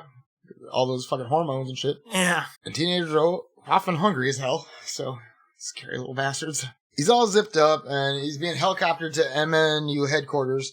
And they get him processed and cleaned up, which is like hose him down and shit. It's terrible. He's just in a... I bet it's cold water, too. Yeah, I bet you it ain't warm. And he's on this gurney, and he's in an observation room, and the doctors pull out this drill, and he starts drilling into his transformed arm. He's kind of like in a semi-sedated state, semi out of it, but he starts drilling, and he's screaming in pain. And behind a monitor in a separate room, we see his father-in-law and some scientist guy talking about, oh, the nerves are completely fused with him now, so that's good. And his father-in-law says, okay, do it. Clearly they're talking about, like, what they're gonna, you know, how should we proceed? And they're like, we're gonna test the fuck out of him. Ice cold that his father-in-law would say that about him. Yeah, he didn't really like him anyway, though. Still pretty cold, What father-in-law really likes their son-in-law? It's like, oh, you're screwing my daughter, great. Yeah, fucking this guy, Wikus. Yeah. So they take him down to a different level of the building. It's like the R&D section, 4 floors underneath the building, and they're doing like secret research project room. And we see a bunch of prawns at different stages of development and stuff, and different stages of dissection and things. There's like a prawn humanoid looking thing in a jar. Yeah, little baby. Yeah, there's eggs and stuff around. And he's like, what are you doing? With all these, you know, prawns? What's going on here? Where are you taking me? And they set him up in front of this firing range, and there's this alien weapon on a mount, and they put him up to it, and they want him to shoot it and see if it works. He like denies, so they like put his hand in on the trigger, his prawn hand to the trigger, and force him to pull the trigger with a little like cattle prod thing. We'll call it a prawn prod. And they discovered that the weapon actually works, and they're like, oh shit, yeah. So he's firing at dead pig carcasses that were just hung up at the end of the firing range. They're testing all kinds of different weapons to see if they all fire. And they all do, and they coerce him, or I guess that, you know, so they kind of force him into firing each time. He doesn't want to do it. He just wants to know if his wife knows where he's at. And the doctor's like, fuck your wife. Just pull the trigger. And he's like, no, I'm not gonna. And they force him to do it more. And after a few more tests on pig carcasses, they pull out a prawn. He's like, wait, no, man, I'll go back to shooting pigs. My bad. Like, no, I'm not shooting the prawn, though. Like, I'll shoot as many pigs as you want. They put the weapon, this time in his human hand, and force him to shoot. And it kills the prawn. They find out the weapons can be used against the prawns, you know, as well as, like, other humans and shit, just to make sure it wasn't, like, bioengineered to, you know, keep them safe. And that is, human hand works as well. I feel so bad for that prawn, because he's just sitting there like, oh, no, man. He's, like, freaking out. It was real sad, because, you know, there was a prawn, he's down at the end of that range, just looking real scared, and it was yellow like Christopher's friend was earlier. And when he shoots it, it's like a lightning bolt that just, like, obliterates the motherfucker. I love the gun. Chunks of blood and everything all around. Also, kind of a good moment for Wikus, where he's like, I don't want to shoot this guy. I'm like, this is one of the few moments where I'm like, I like Wikus right here. He changes up. Like, you know, after that baby prawn threw that lollipop in his face, he might have been like, fuck that prawn, I don't give a shit. Yeah. He did have a pretty tough day that day. Yeah, like, he could have been like, revenge, bitch, here we go. Like, it could have been totally different if he wasn't in that situation. You know, if the doctors were like, hey, walk up here, check this out, instead of, like, forcing him to do everything. And so after they killed the prawn, that concludes the test for the day, and the scientist, Dr. Dude, and his father-in-law, and some others are, I'm guessing, MNU exec, are talking over him while he's strapped down to the table. And we can hear what's going on, and they're deciding that right now is a critical stage of the metamorphosis, that they need to harvest everything they can from him right now, in order to get the most out of it, the most bio samples they can get of what this transformation is, doing, is because obviously their goal is to somehow use this information to allow other humans to be able to use the weaponry of the aliens. I got two things about this scene. One, I feel like if people knew that they could potentially turn into prawns, there was even that capability, even though it's this very limited thing, we would wipe these fuckers off the court because that'd be so horrific to anybody. Wait, we could turn it there's a disease or some type of fluid. Or the aliens themselves could drop that black fluid in the water supply. Yeah, no, that's what I'm saying. We would get rid of them so fucking quickly. We would drop a nuke on those motherfuckers. Yeah. And then another little sad thing I noticed on the second watch was he was reaching out to his father-in-law, help me. Yeah. The father-in-law just pushes his hand down. Oh, so brutal. So brutal for poor Wikus. But did you notice the strap that was over his arm? It didn't even wasn't even really on him that well. I don't know. That was oversight or something like that. But it was such a funny dark scene. Yeah, his dad just I don't give a fuck. Hell, just get down. Wikus' father-in-law and his wife Tanzania. That's not it. But no. Hang on. So they decide that they're going to proceed to extract all his biological properties and strip them down to basically nothing, and we're just going to kill him completely and harvest them for his biological properties. And so the doctor's okay, I'll get on, and what about next of kin? And the father-in-law said I'll handle that, because this is his daughter. And so it cuts to Wikus' father-in-law, Smith, talking to his daughter and telling her that the situation is bad with Wikus and that he's probably not going to pull through. And she can't understand, he just hurt his arm. He's yeah, when something kicks in, it's kind of hard for them to, fix it. I was it's sepsis? He didn't say sepsis. He said something, though. I couldn't... Septic? Yeah. I don't know. It was something... I felt like something different than septic. Something escalated with his arm. Yeah, there was some infection that it just went bad or something. She asked if she can see him, and he said it's not a good time right now. And he also said, Wikus, he was never very strong. What a fucking asshole! You're already gonna put the guy to death in your plan. So come on, just give him something. Everybody just be putting Wikus on blast. Poor Wikus, behind his back, dude. Oh my god! Oh, so now you love him again. His mother. Now you sympathize for him again. It just sucks to have that guy in your life to just shit on you, man. Just in general, just for anybody. It cuts to Wikus in the operator room with the doctors around him, and the doctor's saying how we'll have to start with the soft tissues first, and we have to get the heart out as soon as possible. And Wikus is no, it's starting to grunt real hard and trying to rip his arm free. And his arm does bust free from the restraint, and he knocks over the doctors and starts taking them all out. And some of the doctors run away. He grabs a scalpel and takes one of the doctors hostage. That gets him past the few MNU soldier guards that came to the situation to, try to prevent this or stop him from escaping. So he eventually gets out of the building. It cuts back to his father-in-law and his wife talking, and she's all sad, and her dad tells her that everything's going to be okay, but you need to let him go because it's over. And as soon as he's saying that, he gets a call, and he gets up, and, we know that Wikus has escaped. That's what we're hearing over the phone. And all he said was, send Kubis. So now he's a fugitive on the run, and he's running through the city, and he makes it, all the way to his home, but there's a bunch of MNE, which is the dumbest thing. If you're ever on the run, don't go home. We have a huge thing here. Before he even gets to his house, he eats a pizza out of a garbage bag. What the fuck? What a weird metamorphosis. You're starving. Come on. That's starving. Not your go-to. Well, you've never probably been starving before in your life? Eating a pizza out of the garbage. Come on. Go ahead. He's already stealing from people later on. Why don't you just steal a pizza? That's what he could get while he's a fugitive on the run. He can't just run up and He already did that. You know what I mean? He does that later on. So I don't get why he can't just steal. Well, he has to garbage pizza. He has to get to that point of desperation. He was desperate then. He was fuck that. I just need food. Don't worry. He eats worse shit. Oh no, yeah, I make fun of his food choices throughout this whole little operation. Well, just try to be starving and turn into an alien and see what you're willing to eat. I guarantee it'll be a pizza from a fucking trash bag ain't gonna be that big a deal. I'm just saying, it was really funny to me. It was really funny. That was his first go-to. Well, I don't think it was his first go-to. I think it was just oh yeah, food. That had to be gross. That had to be it covered in other garbage I'm sure and he shit. didn't give a fuck. Leftover He was just pizza. Maybe somebody bit off of it. Cares. He's hungry to eat. Oh, so he gets to his house. New people are going through his house and everything, and he stole a phone from some guy while he was heading toward the house. Willing to steal a phone, but not a piece of food.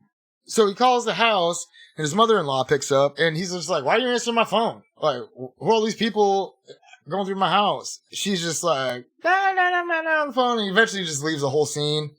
And we see him on this payphone trying to get a hold of his friend Anton that we've never met. We just and he's all freaking out like, "Pick up the phone, man. We've been friends for 19 years." But nobody answers. And so we don't know why his friends aren't answering and what's going on. But we're back at that little fucking burger joint that he stopped at originally when that black goo started going out of his nose.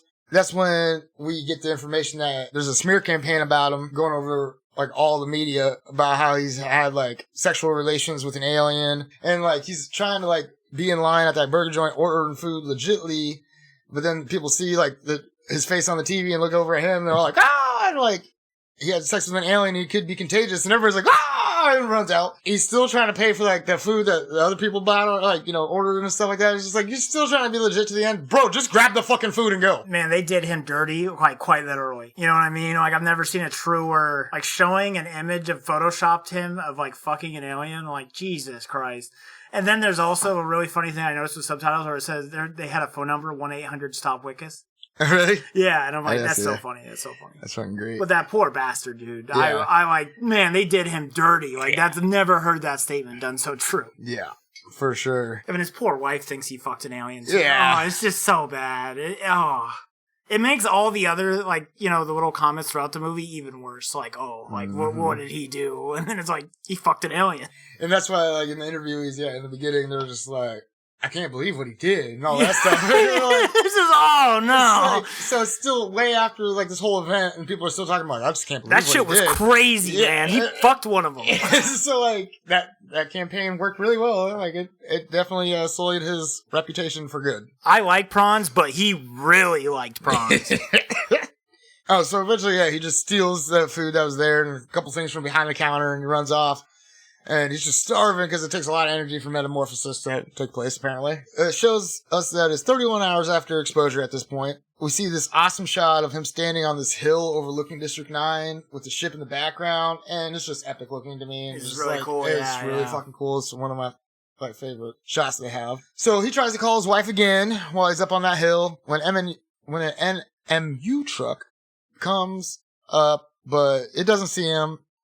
And then it cuts to an interviewee is talking about is basically since his face was all over every TV, every newspaper, everything everywhere, because he was the most valuable commodity to basically every company, weapons company, government, military, all that shit out there wanted him. And again, I like to think the image of him fucking the alien was everywhere. Yeah, it was everywhere. In the United States, it's on Times Square.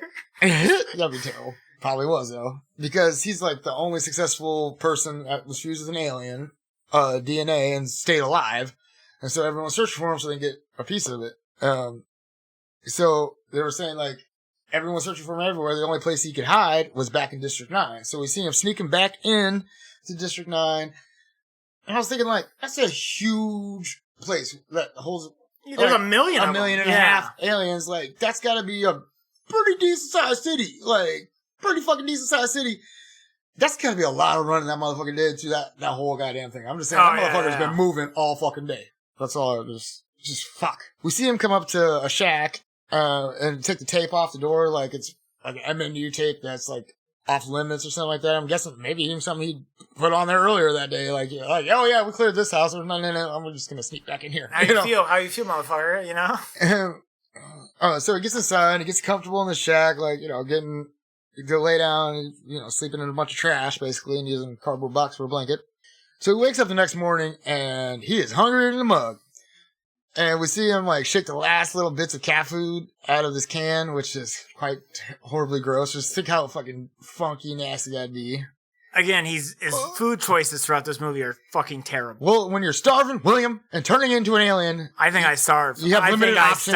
You're going to eat whatever. I'm not going to eat the cat food. You've clearly never been starving in your life. Yeah, I'm going to die. I've been severely You gonna hungry. eat cat food? You gonna eat old cat food? I don't give a fuck, dude.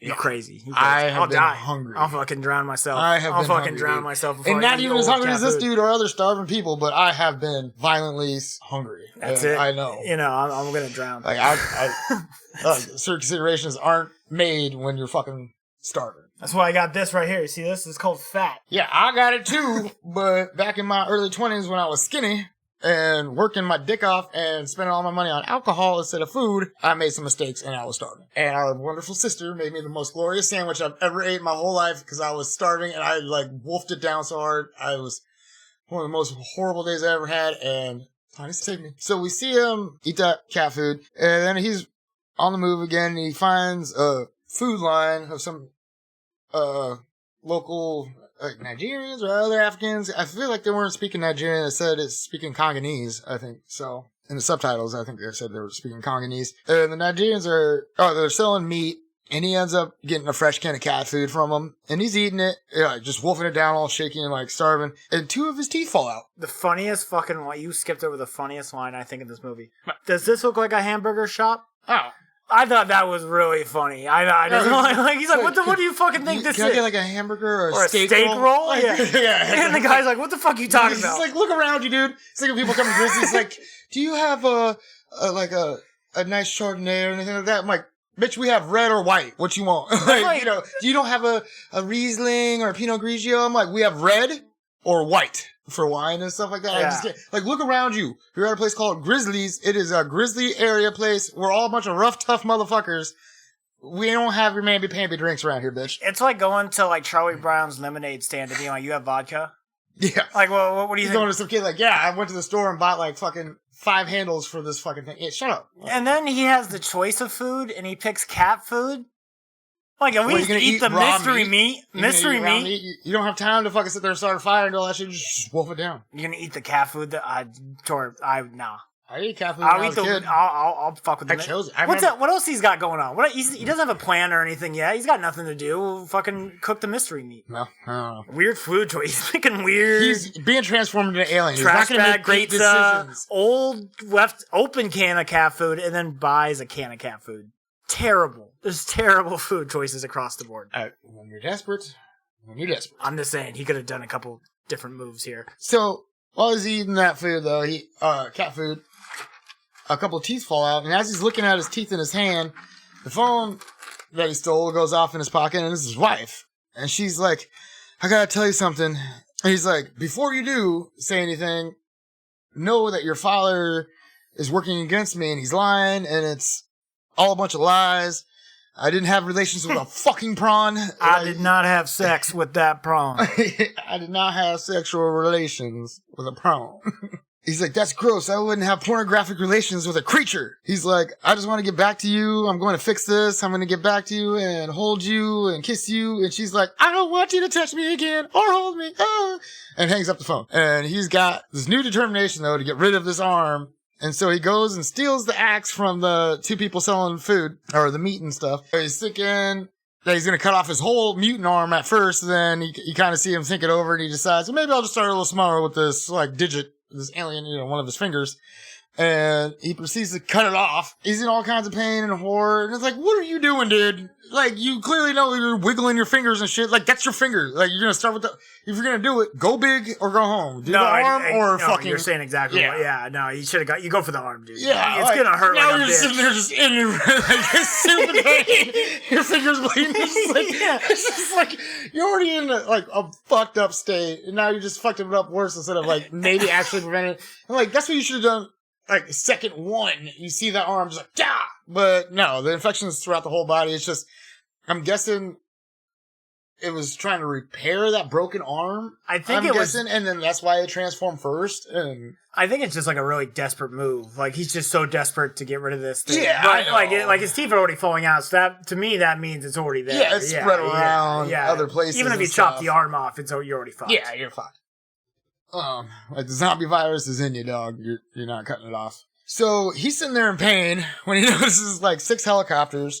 Cool fucking shot. Yeah, it does look pretty cool. Awesome.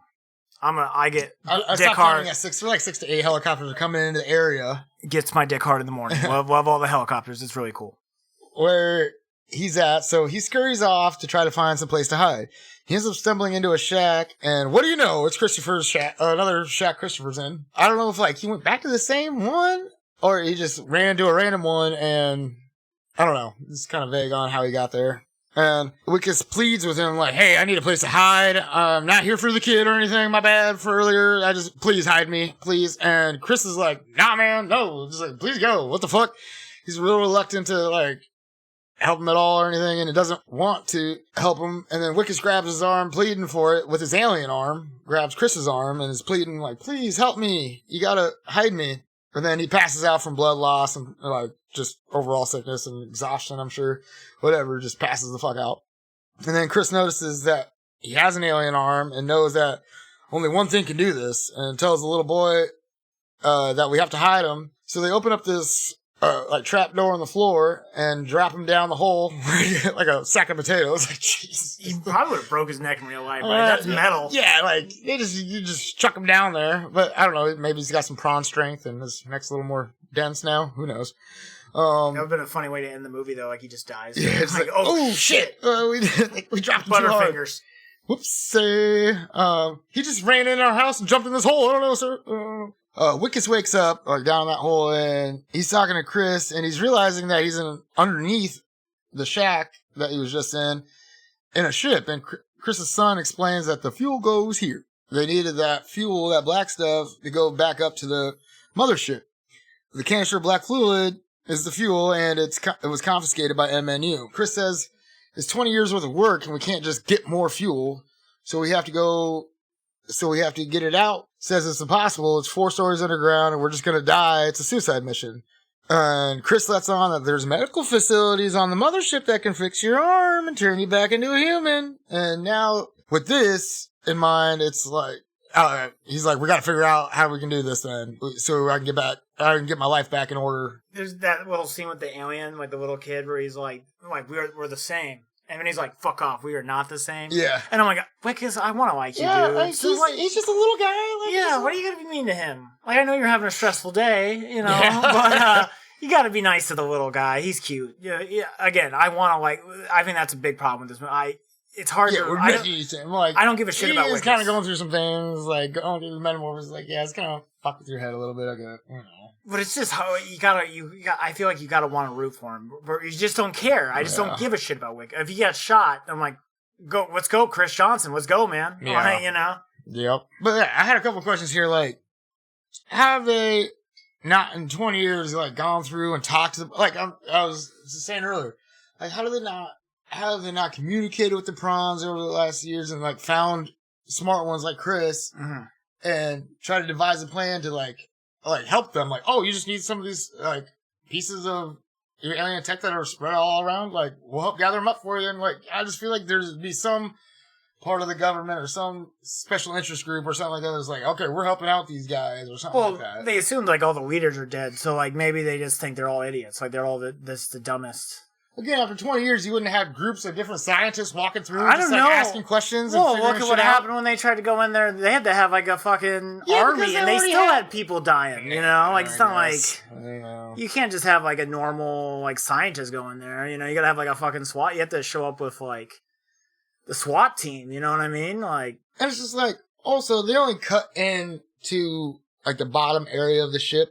Yeah. And freed all those, like, the worker. You think they would have been through the entire fucking whole mothership by now and, like, gone through it, mapped it all out fully, knowing what's going on, had people up in there working a ship, but no, it's just, like, abandoned up there? Yeah. Like, I wonder what metal it's made out of, too. I wondered that. Like, if it's made out of, like, some cool shit. Yeah, it's just, like, you think they'd have cut holes in every single door, everything up there, stripped it all down by now. You think, but I don't know. And wouldn't be able to, like, take off anymore, you know? Yeah, or something, or just like, oh, the fucking... They took the cockpit out of the mothership, so we can't drive. It's just like, I don't know, they just cut them out and just didn't do anything else with the ship. And then shuttled them, like, 50 years, it took 50 years it had to, you know, take a helicopter up there. You can only hold so many prawns, so you had to, like, go up and think go how back. many shuttles, like... That would bankrupt the country by itself. 1,000 Chinook helicopters just ferrying 20 at a time. Like, the fuck? I mean, they're just gonna chill in there and not do crazy things. I don't know. It's just. See, I think this movie should almost just be a documentary. Like, it should have almost just gone fully that route. Yeah. Like, I would have almost... Like, I really like the documentary stuff more than the action-y movie stuff, what we're about to jump into. Yeah, it's about to get action-packed here soon. Yeah, I just feel like there would have been not much of a ship to go back to. Yeah. Or it would have been filled with MNU personnel tweaking it out, like in Picard, where they're in that fucking Romulan... Or they're in the Borg cube, and they're all stripping it down. Like, I figured that's kind of an operation that'd be going on. Or like Stranger Things, where they're trying to fuck with it, you know? Yeah, it's not anything. Trying to open Pandora's box. Anything. So it cuts to Wikus in a room, checking out his body, like a room of the shack at Christopher's house, or Christopher's shack. And he's checking out his body in a mirror, and the transformation is happening like further down his like back and shoulders and stuff like that. When he gets a phone call from his wife, she's saying how she wants him back and wants things to go back to the way they were. And he says that he has a plan and don't give up on me because I haven't given up on you. And she's like, okay, I won't, and that stuff. But we see that Kubis and Dad are listening on the phone, listening on the call, tracing it, which he should have known. Like, is she a double agent? I feel like she's a double agent. Was she even on the phone? No, I think she was on the phone. You think? I think we don't see her talking on the phone or nothing. We just see them overhearing the conversation. And no, I think. I'm like, from the first call alone, they would have been like, "Oh, he's got a phone. Like, let's trace this thing down," you know. And but I feel like she has to be. She's like, I think she thinks he fucked the alien, and he's like, he's a total weirdo, and I'm just helping my dad at this point get him. It could have been because it's like it's trace the call. Yeah. And like, but then also, maybe she was like, I don't believe him in like his lies, but that's why I think it's like some computerized thing, but it's only the 80s. But we never saw that though. So it's like, I just have to go off. Hey, wait, what's the movie supposed to take place in 82? Alternative 82. Okay, because I'm like, they have cell phones, Doc, but they have alien tech too. So. Yeah, and satellite, it could be a satellite phone, but like, we never saw that, so I'm assuming it's her. Well, it's not a satellite phone because it's like a little handheld fucker. So I'm trying to figure it out. I see. Yeah. It can go either way. We'll rationalize it as best we can. So, yeah, they trace the call to section D9. I'm like, D9? District 9? D9, yeah, District 9, yeah. But, like, that's just the one area of the whole District 9, the big place. Well, I'm sure so, like, he's in quadrant D9. No, you're overthinking. It's District 9. No. Then, yeah, so he's in District 9, like, just, okay, anywhere willy-nilly. That's why they couldn't trace it down. Well, they probably know exactly, but, like... Well, apparently not, because it's at nighttime when that phone call happens, and then he doesn't get... They don't even get out... By the time they get out there, it's daytime, and he's not there anymore. They're not efficient, you know. Well, their head guy got taken away. Wikus, he's so pivotal to the operation. Oh, yeah, it's just like, we're not directed anymore. We don't know what to do. Yeah. Anyway, I just thought it was all kind of strange. So also, this is fun irony, like coming up here with the Nigerian, like taking the weapons from them, because again, Wikus took the weapons from Christopher. Yeah. So he caused this whole problem for himself later on, which is really. If you hadn't taken, fucking found that cash, but you could have just had the guns right there. Yeah, no, it took 20 minutes off the movie. So it cuts to Chris and his son talking, the separate room. And Chris is showing his boy, like, we're going to be going to our new homes in the tent cities because, we don't have the fuel to go home anymore, so this is where we're going to go live. And the boy's like, I don't want to go there. I want to go home. It's so sad. And Wikus comes up and says, like, you don't want to go to the camps. It's more like a concentration camp, and it's way worse. They're smaller, smaller than the shacks. It's bad. You don't want to go. And when he's talking to Chris, he's like, wanted to be clear, like, if we get the black fluid, you guys can go home. I can go back to normal. Everything's cool, right? And Chris is like, yeah. But you said it's a suicide mission. If we're going to try to do this, we're going to have to get guns. We need guns. Lots of guns. Yeah, guns. Lots of guns. And your guys confiscated those other weapons and things that we need for this operation. So we're going to get guns. And and Chris is like, I got this. Or not Chris, Wikus. It's like, I got this, He goes to talk to the Nigerian crime lord guy. And, like, a bit of time has passed because it looked like it was at night when the phone call came out. And now it's daytime when he goes to talk to the Nigerian dude. Like, how long does it take for some guys to triangulate the signal to go, like, it is 1982, though. We can use that as an excuse. Fuck. So, Wikus gets brought in to talk to the gang lord. And they bring him in, and there's just like this hole in the ground. And they place him inside of this like shallow hole, about, a foot or so deep. And he's on his knees, and I'm thinking that they did this hole in the ground so that when the Nigerian lord who's wheelchair bound gets wheeled in, that he's at a lower level, so he's at like a higher position of authority over him, even though he's in a wheelchair. I'm pretty sure that's what's going on there. And if it is, what great attention to detail and like little kind of thing. I loved it. Also, like some girls getting attacked somewhere in the background. Very like fucked up shit's going on in the background of this whole scene. Probably having sex with a prawn. And yeah, one of the prostitutes, maybe. Who knows? Yeah, who knows what's going on? It just seems like a very stressful situation. And the gang lord's heard of him, obviously, because he's all over the fucking shit. And he's like, "How do you do, demon?" Yeah, and he's searching over him to see the arm or the body part that was being transformed, and he finds the arm, and he's like, I want that arm, cut it off. And so they're shoving him around, and they're about to cut off his arm, when he reaches out and grabs, like, this pulse cannon, and turns around and just starts blasting, and shoots a couple of the dudes, blasts them through the wall, and across the fucking yard and shit like that, and he pointed at the gang lord and is like, I want the guns, give it to me now. And the drug lord's like, or the gang lord, I keep wanting to say drug lord. Gang lord it just keeps saying, I want that arm. I'm going to get you. Like, all that kind of stuff. Like, I'm coming for you. And then there's a cool line like, don't fucking look at me. Yeah. He's like, don't fucking look at me. And I think he called him Big Man. He's like, oh, Big Man, Big Man. He did that to the doctors and the thing. He's always calling like, oh, Big Man, Big Man. Oh, that's such a nerdy thing to call someone. Oh, he's such a big man, huh? But Wikus ends up, getting the guns, a whole bag of guns from them, and, just backs himself out of the whole situation with a bag full of guns, and now he's being pursued by those gangsters as well as the MNU security. So, which is cool. I like it. He's just making friends everywhere he goes. Two factions chasing you. So we cut to being at the MNU headquarters, and Kubis is talking to Smith, saying the operation is going to be smooth, quiet, neat, as the men have done this 100 times. You're gonna go in and get them. Oh, I'm like, bro, you triangulated this shit last night, and it's like the afternoon now. What the fuck have you, why are you talking this big hype talk when you should have already been and done this? Like, you should have, if you know where he's at and you're going for him, the fuck is going on? I don't know. This is the one little part of the movie, he kind of, timeline here seems off. But it's been hours, apparently, since, they triangulated this shit, so when the team gets into the shack, they're like, he's gone. And Kubis is like, oh, shit, he has no idea what's coming to him now. Bitch, shut the fuck up. What, are you going to show up, 3 days from now? And then coolest, my very funny edit where immediately it explodes. Yeah. It's as soon as the words leave his lips, oh, he's got it coming now. He has no idea. And boom. Yeah. Wikus got one on you. Yeah.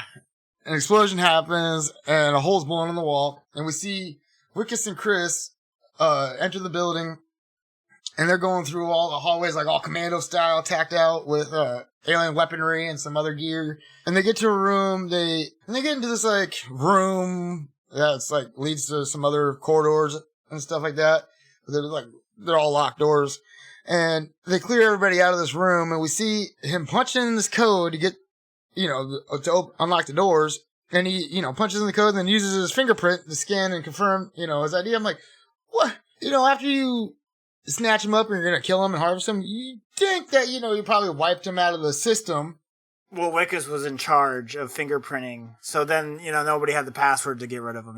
I just like that. I just like that dumb. I like the joke of Wikus is so important to the operation, but it just fucks him. Yeah, shit. We haven't got anybody to get in yet. Our IT guy hasn't showed up. To open up that access.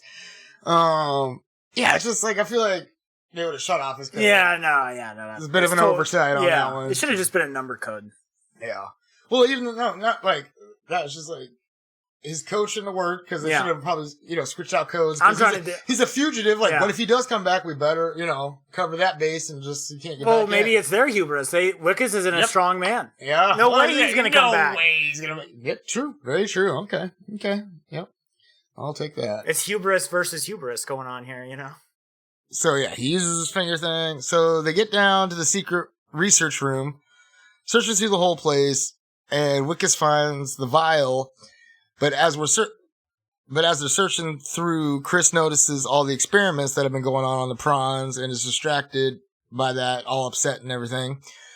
Wikus explains that he has never been down there before, and this isn't this was going on. You didn't know this was going on until just now, or just when they brought him in. And we need to talk about like the weaponry they use in this whole little scene, where it's like they shoot this lightning gun and it liquefies dudes, and I'm like, how obliterates them? Yeah, like atomizes them. How much PTSD is that going to give you? Like if you're one of the other guys who just sees one of your homies just get turned into like red Kool-Aid.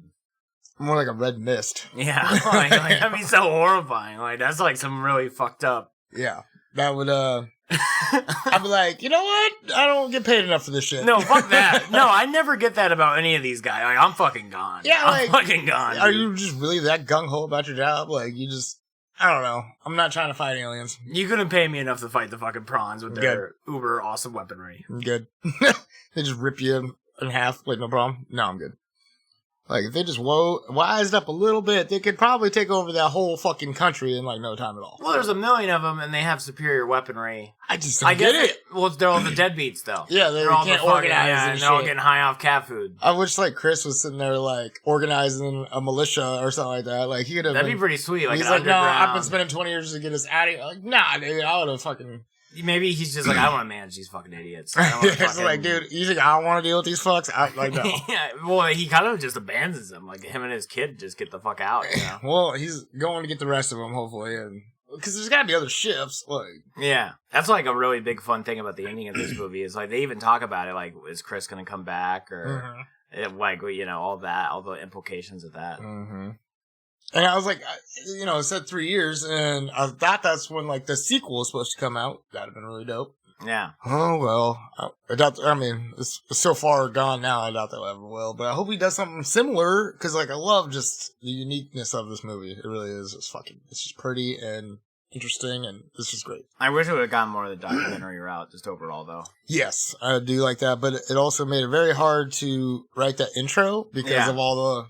skipping around and shit, so... It's so cool, though. I mean, when I go through and edit this, is going to be... I don't know, it's going to be weird to follow. Hopefully, I think we got it okay, though. Yeah. It's got to be better than Prestige. That's just... I haven't even gone back to listen to after I edit. I'm like, it was okay, but I'm like, oh, I'm just glad that one's just in the books, gone, done. So, they somehow... Chris is standing there all stuck, sad because of all the experiments he's witnessing and all that stuff. So the soldiers make it into the room and start shooting at Wikus and Chris, but Chris is just standing there still, lost in the whole situation. And Wikus takes cover behind some shit and starts shooting, and eventually Chris snaps out of it and devises a bomb out of some spare parts of other alien tech that's in the room and blows a hole in the wall to get them out into a garage area. And they steal a truck and drive out of there back to District 9. So, they somehow miraculously get back to District 9. There's no big car chase or, like, roadblocks or nothing. Nobody called ahead. The helicopter didn't fucking shoot their tires out. Nothing. They just miraculously make it back without any explanation. Wikus was the whole logistics guy. They didn't know what to do without him. They're so confused. That motherfucker, I guess he was more important at his job than they were trying to lead him out to be. I like that bit. I like that. I think it's really funny. No, I think it's fucking hilarious. They get inside the shack back at Chris's, and Chris hands the vial of fluid to his boy and says, get the fuel in the fuel tank and start the binary initiation of the engine and stuff like that. And your advanced ass civilization is still operating on binary? Shit, Star Trek's on trinary and stuff like that, I'm pretty sure. Like, come on now. I don't even know what that means, but like, you know. Yeah, so you don't even know what it means. What are you trying to poke still, holes in like, aliens should be on like, quadrary or something like that. It should be a little more than binary. But maybe that's just the universal computer language. Who knows? Oh, so they're in the shack, and Chris and Wikus are talking, and Chris tells Wikus that it's going to take a little longer than he thought originally to get them all fixed up and turn into human, and it's going to take 3 years, and Wikus, like, doesn't like that at all, and grabs a board and knocks him out while he wasn't looking. I got so much to say about this. Yeah. One, it's like, to me, insert Pawn Stars mean best I can do is 3 years. Best I could do. But, like, one, it's like, why would you even tell him that? If it's going to take that long of your Chris Johnson, don't even... Just be like, it's going to take 1 month, bro. Just 1 month. Like, you know it's going to take 3 years, but it's just going to take, like, just a month. You'll be all right. I'll be right back. And then, just, like, what's he gonna know? And then when you get back, you're like, bro, sorry, I ran into these other aliens, and we had this whole little feud for a minute, and then I got back to when you go to the grocery store with your dad, and he sees his one buddy, and they get in some bullshit old countryman talk. Shit just happened, yeah. Yeah, you got a flat tire on the way to space flat, all sorts of stuff. We busted in a cell on the way. Sorry, we just had to stop and get some more dilithium somewhere, so, whatever. But then, Wikus knocks him out. Yeah, with a fucking board like a dumb fuck dick. But, like, what's his plan? Because that's what really bugs me, too, is like, his plan is gonna fly the ship like a dumb fuck, like, you think... Yeah. Like, was that his alien brain coming over, like, oh, wait, I can do this because I'm part alien now, I'm thinking alien or something, I don't know. Yeah, like, 3 years is still better than eternity by knocking out Chris Johnson and then stealing his ship. Like, you might turn into a full alien, but... It's only gonna be a couple years. Chris promised, dog, and he seems like an honest alien. I don't know. Yeah, and then also it took Chris 20 years to get all this fluid to make that ship fly, and he bungles it. He bungles it. Like, what are you doing? Yeah, dumb fuck. I'd be so pissed off if I was Chris. Oh, I'd be so bitter. Yeah. 20 years of grinding like Minecraft, like trying to get dealing diamonds. with those fucking dumb shit neighbors and MNU assholes and everybody. Like, come on, and the Nigerians and everything. Like, all that shit just for fucking this guy to crash your ship immediately. Like, don't ever turn your back on a human. Don't you know that? Like, you should have learned that in 20 years. I'm just saying. And again, it makes me not, like, I think a big problem with this movie is that I think you should root for Wikus. You should want to root for Wikus. And I just do not give a shit about Wikus. Yeah. Like, he's a fucking asshole. I don't think we're supposed to root for him, but, like... It kind of hurts the third part of this movie, though. I think that's what it's supposed to do. His character is, like, a little bit of... You don't like him, you like him, because he is, like, a little weasel dick. And then now he's, like, kind of our hero. But then he does this weasel dick shit. And then, so he's just all over the place. I think he should have been more of a better dude. And I think that would have helped it a lot more. I do agree he with would have been the one good guy. Yeah. And then everybody else is an asshole. And it just, like, good intentions lead to hell kind of a thing. Totally. Yeah. That's how... I mean... Then we wouldn't have this movie, though. No, I still think you could do it. I still think you could do it without him just being as much of an asshole as he is throughout it. Yeah. He's just a dumb shit. Yeah. What did I call him before? Dingus. Just a dingus. Knocks him out, and then he goes down into the ship and gets the child alien to put the fuel in, and he sits in the cockpit of the ship, and he figures out that it runs off of him sticking his hands in this goo, which is kind of cool. Like, just kind of like, I don't know. Have you ever seen an alien ship being flown by goo before? I haven't. That was kind of fun. Do you think it felt like Play-Doh, or what do you think it felt like in there? Like reaching your hand up into an octopus's butt or something. That's what I was thinking. Okay. It looked squishy and not pleasant. Giving a proctal exam into the ocean. What's a proctal? Isn't it? How do you know what a proctal is? I don't know. You got to get it when you're 40, right? Oh, not prostate? Prostate exam, yeah. There you go. I don't know what a proctal is. I just might have made that up. Well, your hand gestures were very alarming. Hey, fingers are going places they shouldn't, you know what I mean? So, Wikus gets the ship to take off, and it busts up through the ground and through the shack, and it's going through the air, and Kubus orders some anti-aircraft missile system to shoot it down. He's outside already with his guys, and they're like, oh shit, as it's taking off. He orders that anti-aircraft missile system to go off, and they end up hitting one of the thrusters, or nacelle in Star Trek terms, and the ship crashes. We see Christopher watching it go down, and he falls to his knees like, damn, there goes all hope, because, like, this dumb fucking human had to go fuck up everything that I've been working on for 20 fucking years. I just don't, dude. And he got captured. He was captured by the asshole MNU. Kubus and other MNU security forces come up and they get Wikus. Oh, yeah. So he gets captured. He's on his knees, like, and the other, security dudes surround him and shit like that. So the ship has crashed, landed. Kubus and the other MNU security forces come up and they get Wikus out of the ship and they put him in a truck along with Christopher in a different truck. And the young boy is hiding inside the ship, though, still. And so he doesn't get taken. And that's just a huge win for the aliens. And you'll see why here in one moment when I readjust the screen. We see the gangsters getting informed about all this happening. And the gang leader sends the boys to go take care of it. To go fuck them up, as he said. Like, go fuck them up. So the caravan is moving out of District 9 of, like, the MNU caravan is trying to head out of District 9 with the, Chris and the alien in separate trucks, when all of a sudden they come under fire from the Nigerian gangsters. So the MNU soldiers and the gangsters are having this big firefight, and initially the gangsters overtake the MNU soldiers and break into the vehicle with Wikus in it, and they take him off and back into the gang leader's, like, hut. And all of this action makes me so sad that we will never get the Halo Neil Blomkamp movie. That's all I could think about during this epic action sequence was to be like, how fucking cool would it be to see. It was very similar to that little intro video, or the, little promotional video thing that he made. And I'm like, it would have been so cool, dude. Yeah, seeing Master Chief going fucking ham on some aliens and stuff. It was like, god damn it. Like, and even the vehicles, too, the MNU stuff kind of, like, give me Halo vibes, you know? They kind of look like something well, like came from the same brain, so, yeah. Yeah, and it's just, man, that exists in another universe, and it's a shame I'm not in that one, you know what maybe I mean? He ain't done yet. Maybe he'll come back around, and maybe we'll get that chance still. Hopefully. Cross your fingers. Yeah.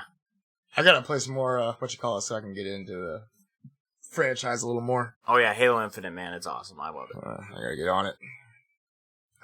I just started GTA 5. Come on. Yeah, no, I'm very excited for you to play GTA 5.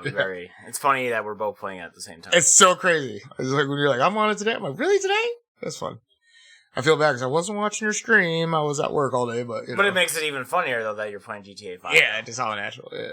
We brothers. We came screaming out the same vagina. Oh, so they get Wikus back to the tent of the crime boss. Oh, Sanjo. I trust you. Christopher watched it all through the window of the truck he's locked in.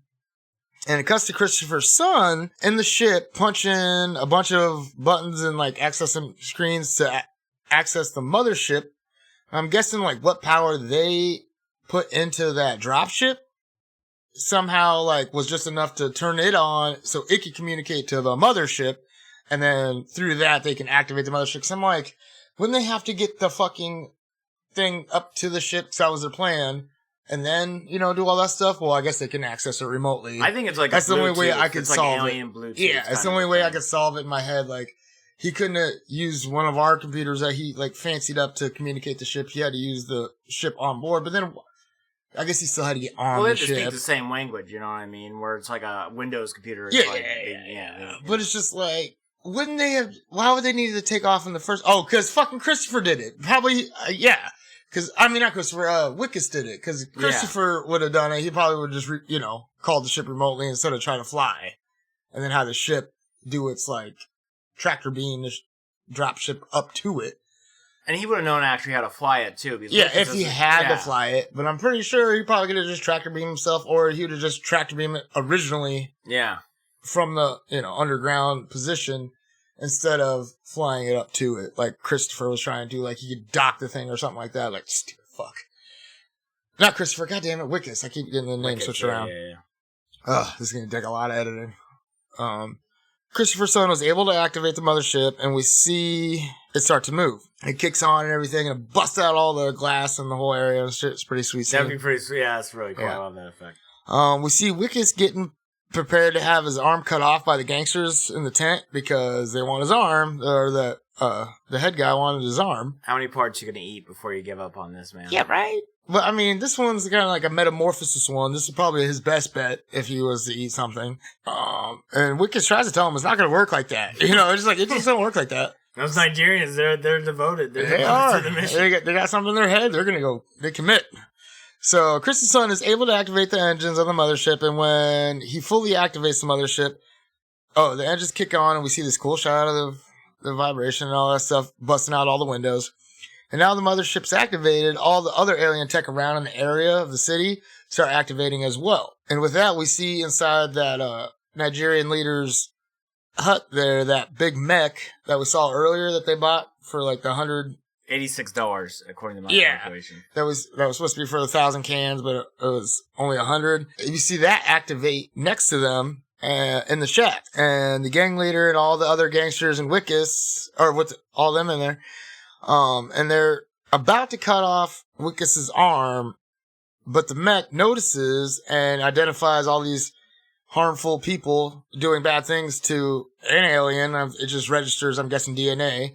And it starts shooting all the gangsters. The gangsters return fire, but the mech catches it all in like a little bullet magnet one of the sphere. cool effects. Yeah. It was really sweet. I really like that. And then all the gangsters stop shooting. And then it fires all the bullets back at the gangsters in like just one like spray shot and gets them all, and it's fucking sweet. So yeah, it's moving. The mothership's on the move. Cuts back to Wikus in the shack, and after the mech awesomely blows it, and then the gang leader's still alive, but the mech just uses some sort of shot on the end of a cable. I don't know. It was kind of cool. It was like really cool. Yeah. And it plants in his head, and then it just totally explodes the guy. And so finally, just the end of the Nigerian leader. Also, the kid deserves like an MVP award for like bailing everyone's ass out. Yes, for sure. He is the true hero of all this. The mech then like turns to Wikus and like lowers itself so that it and opens up so that Wikus can get inside. It cuts to an awesome visual of a bunch of helicopters around the mothership watching it, and one of them is kind of like an over-the-shoulder view of someone inside one of the choppers looking at the mothership, and it really reminded me of Independence Day. Like of the size, I feel like we said this before, or maybe it was just when I'm thinking about writing it. Anyway, but it just kind of reminded me of Independence Day. The look of the ship, the fucking way the helicopters were kind of like the planes going up to it. It's very similar look, and I liked it. At some point during this whole sequence, I think it's the prawn babies or the insects. They escape. Like we see them like escape out of their little cage. I saw that as insects, not prawn babies. I still think it's the prawn babies. I think you're very wrong. But it's just cool because they escape. They get out. They're liberated. And they you see him eat a guy or something. And they Did they? Well, I think the guy died from something else. But then you see him go up and start chewing on his head or something like that. Yeah, I was really hoping to stick the stinger in and start sucking his brains out, but it didn't. Oh, kind of like Starship Troopers. Yeah, I really thought that was gonna happen, but it didn't. I was kind of sad. It goes back to Kubus and Christopher and all that stuff, and Kubus knows that Christopher knows what's going on. And Christopher's still stuck up in that truck. So he orders some guy to go take Christopher out of the truck and extract information from him about what's going on. And Wikus sees this going on from inside the shack, and and you can hear it too. And Kubus is starting to move in on the shack, so he does get inside the mech suit, and he busts out the sidewall, and they're all shooting at him. But then they stop, and Wikus sees Chris, and he's right in front of him, and he says, "You can have the prawn, just let me go." And he runs off like a little bitch. Fucking coward. Fucking coward. Again, I want to like you, Wikus, and that's just... That's not a good approach right there, no. This is some first act shit, not third act shit. You right? Know what I mean? You haven't, become more of a person, like a human being. Well, or a prawn, whatever. Yeah, he's turning into you haven't found your prawnmanity yet, And you see Christopher's on his knees, and you can see his head, and it looks like, on his head, I hadn't noticed up until this scene, but on their heads they spray paint their ID card or something like that. Barcode, yeah, on their head. I'm like, how fucked is that? Okay, I didn't even, it took me to this scene to notice that. And I just thought that was, Again, that's Nazi shit. They put the numbers on the people in the Holocaust camps and stuff. Yeah. So one of the guys tells Kubus that this alien's a tough cookie, and he won't speak, and he won't tell him anything. So Kubus says, "All right, then, just kill him." After 2 minutes of interrogation. Yeah. How long has it really just been? Hit him with the butt of his gun 3 times, and he's like, "Oh, he won't say a damn thing." Yeah, what happened? This guy's a tough cookie. If this was America, we would waterboard that guy. Yeah. We would put him through the trials before we're just he's a tough cookie. They don't know torture down in South Africa. Yeah, they don't know shit. We'll teach you how to extract information. We're like Cardassians. Star Trek. I thought you said Kardashians. I was very. That's what everybody says. Yeah. Everybody thinks it's Kardashians. Yeah, so Kubus says, "All right, just kill him then." And Wikus can hear that in the mech suit. Cool feature of a mech suit, just to have super hearing. Yeah. And then he decides just to turn back and go rescue Chris after he's just, make up your mind, dude. He blows he comes up and he blows the arm off the guy who's about to shoot Chris, and somehow misses Kubus throughout this whole thing. But he gets up to Chris and tells him, "Hey, I'm gonna get you out of here, or I'm gonna get you to your boy, and we're gonna get you to the dropship. Let's go." And they head off to the dropship, which is about a couple 100 yards away. We can see Chris and Wikus make their way to the dropship, taking heavy fire the whole way from all different kinds of guns and fancy shit. And Chris has this big piece of steel that he's using as a shield. At some point throughout all this crazy action, we see a pig get launched by him. And he it's does. Like he the picks up coolest fucking thing of all time. Like, that was awesome. He's like Chris is shooting at a bunch of dudes and like launching stuff, and he picks up a pig and launches that. At fucking cool. Fucking cool. What's that one game where you can pick up random shit and throw it like that? Control. You can do it in Control. I thought there was a different there might be Gary's more. mod.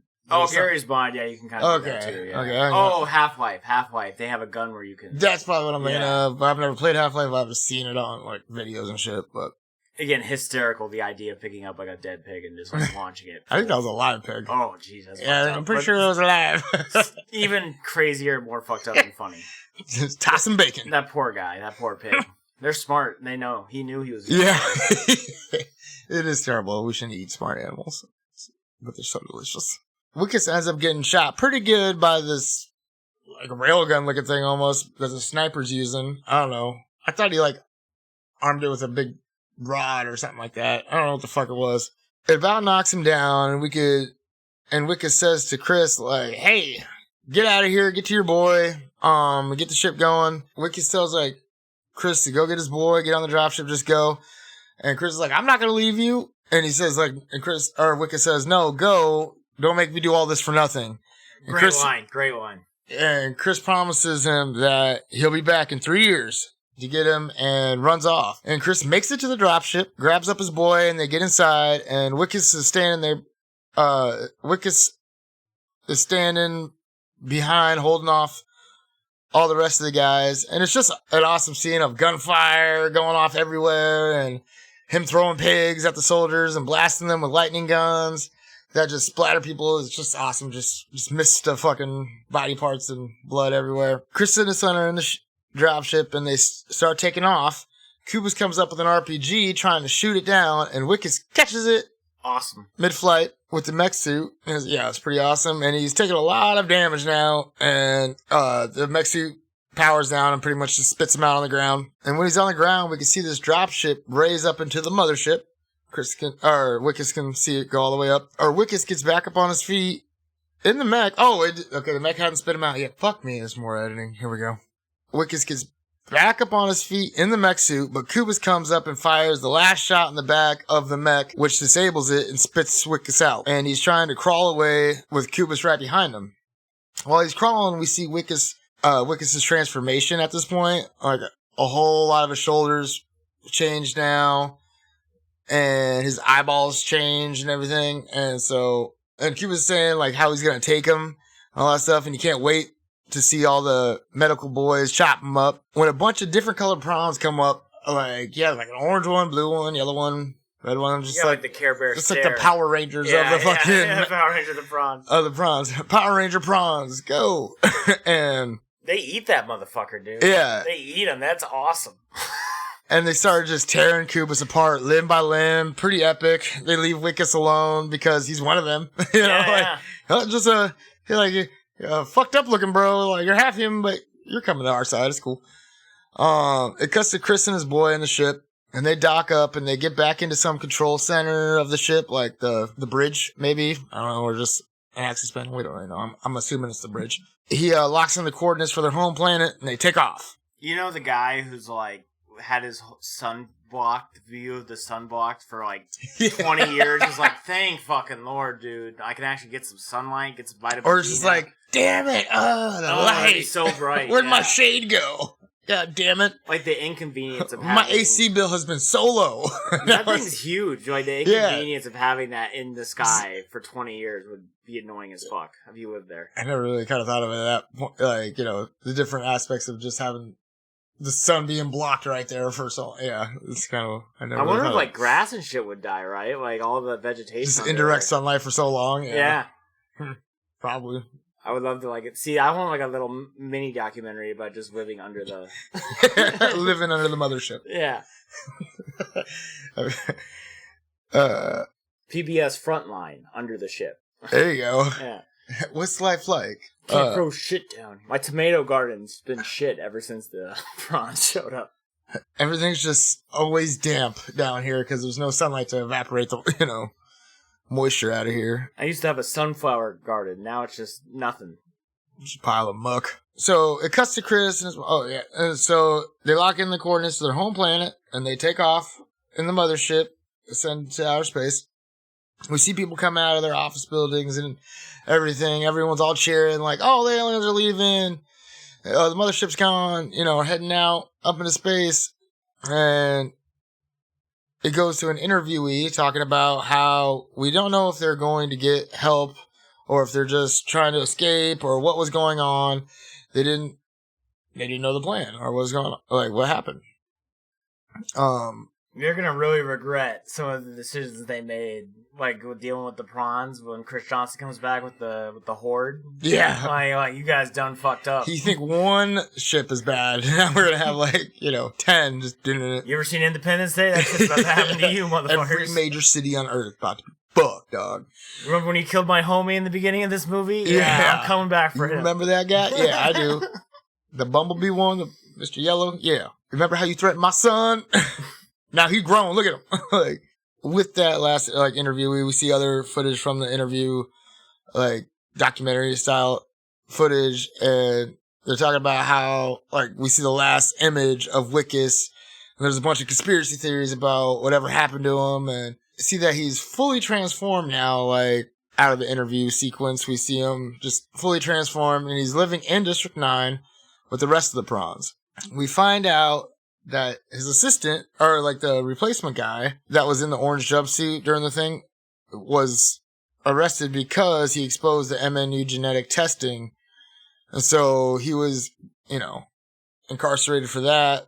Real G thug. Total, much respect to whistleblowers and all that shit. If you have any sort of information you're hiding because of whatever, just let it out, man. Let the people know. Unless you're going to end up in jail for the rest of your life like this guy. It's a sacrifice. Worthy sacrifice. Let us know. I'd do it if I knew anything more than video games and cooking. So yeah, that's the one advantage of getting garbage out of McDonald's. Picking up garbage at McDonald's. You don't have to worry about being a whistleblower. Yeah, you don't have to worry about none of that. Also, I love the part where he's like, they didn't even hide it that well. It was right there. Yeah. It was on the desktop. It was on the Word doc. Yeah, Wikus was... If I didn't hit save, it could have got deleted. It was just so bad. Yeah. Oh. Also, I was going to ask, do you think it's been 3 years at the very end of this movie where he's making the little flowers for his wife? No, it's probably a couple months in. But can you imagine how fucked up it would be if it would have been 3 years and Chris John just never came back? 10 years later, he's still there making flowers. This is super sad. His wife finally moves on and gets a new guy, and he's just... I'm pretty sure she's already done that.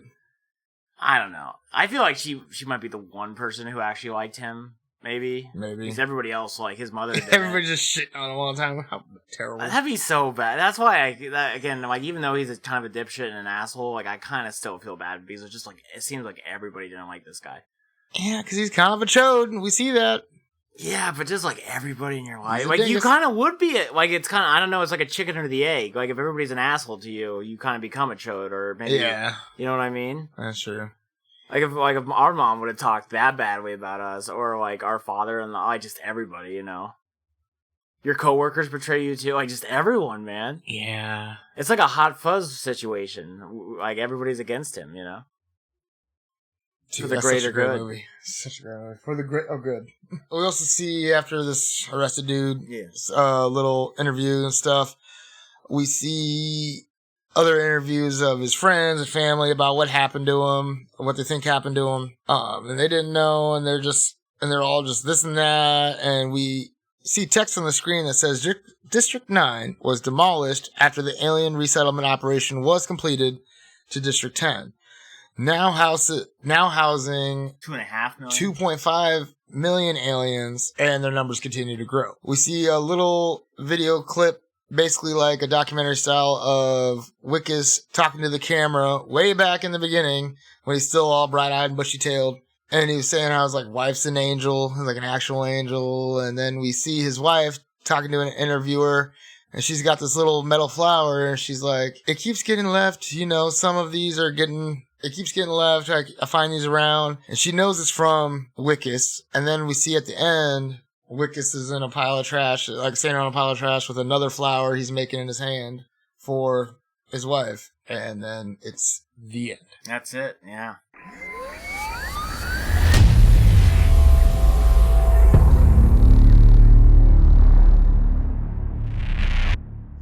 That was very, like, choppy around with the interviewee stuff and, like, current timeline. It's a hard one. I know it's going to be hard to follow. I apologize already for that. It's just a little hard to follow. It's hard to write it out. It's very hard to explain. Just watch the movie. It'll make a little more sense. Yeah. It'll flow through. Again, you're supposed to do your homework before you listen to this these. is a effort-required podcast. You got to put a little effort in to get something out. You know what I'm saying? If you never had seen District 9, this is going to make no sense to you. None Also, at all. you ruined the movie for yourself. What are you doing? Yeah, what? Always.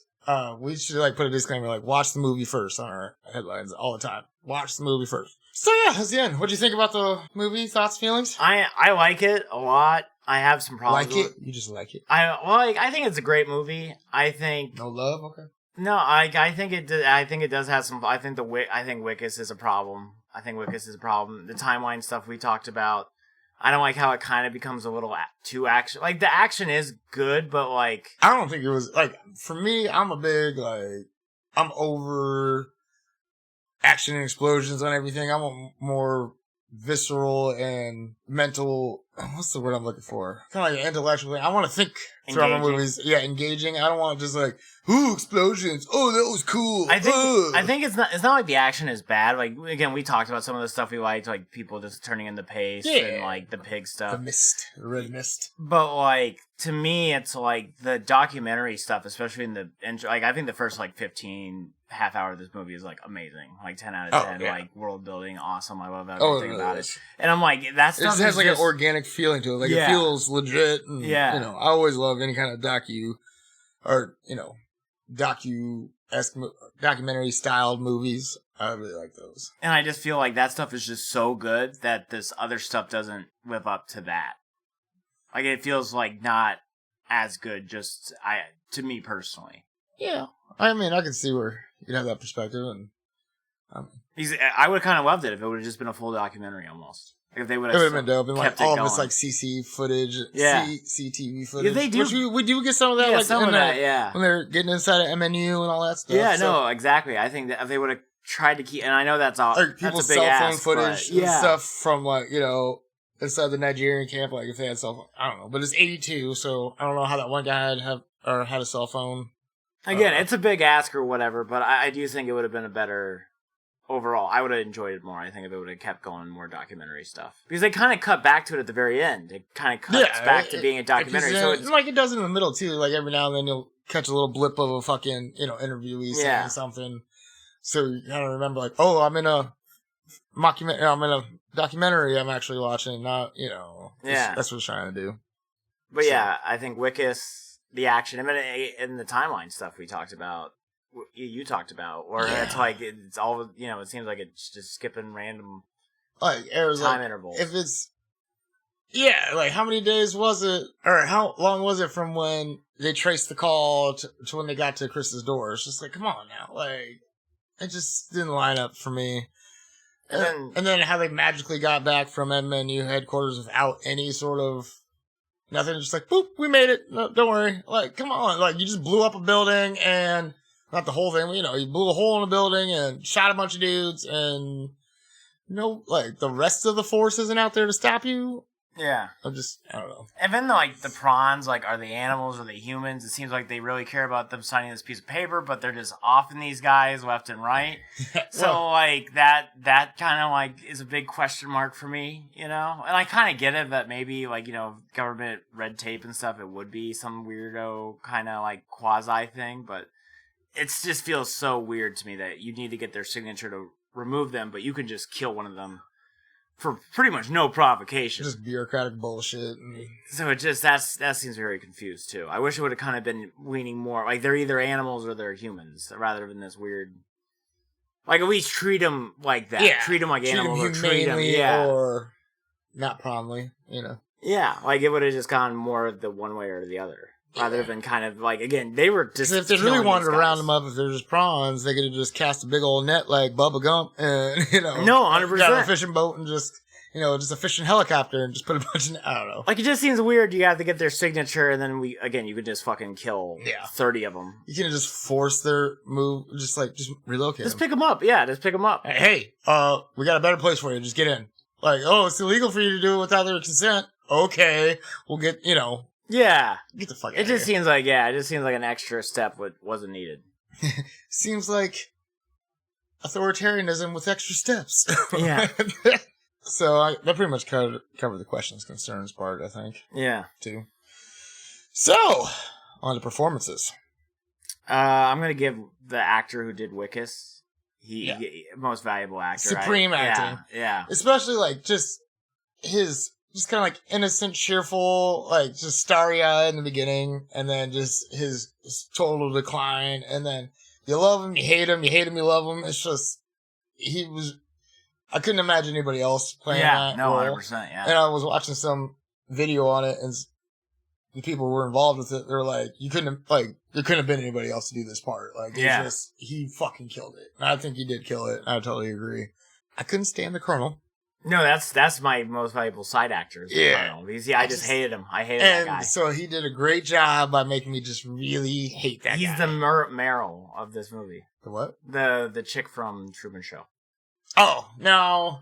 Yeah, okay, you hated her. No, that's what I'm saying. But again, she's a great actress. That was a great acting performance because I just hate her. Again, that's what the general is here, though. Okay, you're true.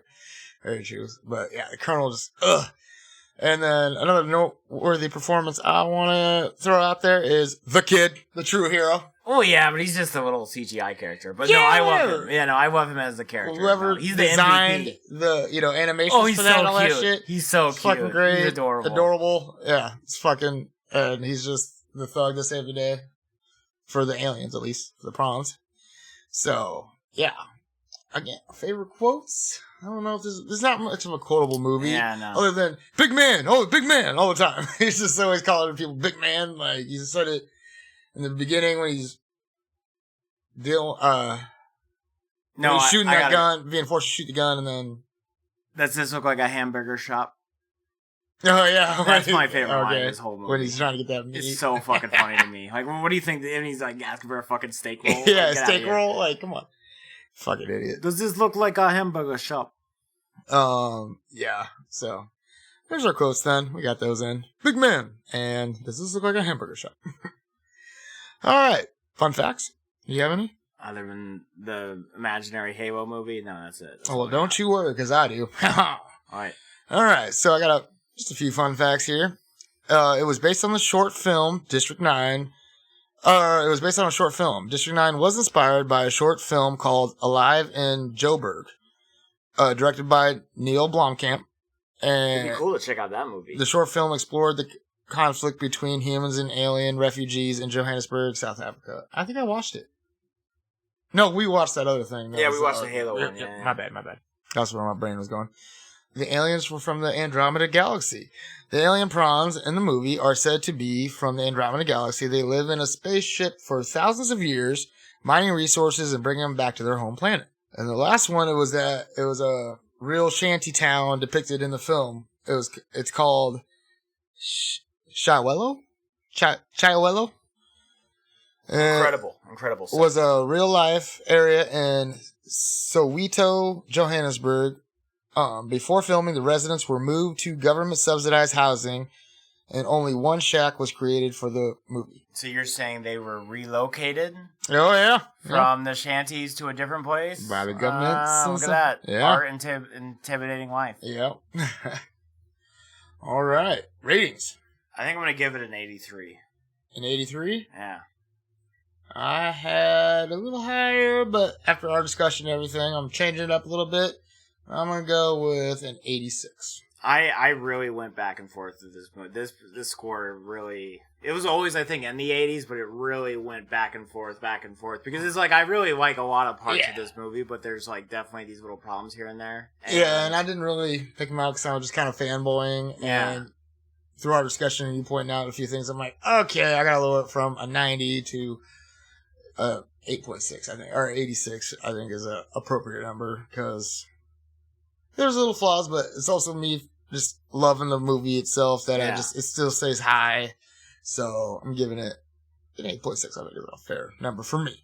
And it's like it's a very thought provoking. The documentary stuff is great. Like there's a lot of great visually stunning. Even like it holds up after this much time, almost 20 years. It's fucking beautiful. Like, yeah. Fantastic. It's fantastic. Wonderful. Standing ovation. Well, I'm sitting, but I gave an ovation. IMDb gave it a 7.9 out of 10 based on 729,000 ratings. Oh, okay. All right. Yeah, quite impressive. Rotten Tomatoes rating was 90% approval rating from only 314 reviews with an average rating of 7.8 out of 10. Oh, interesting. Yeah.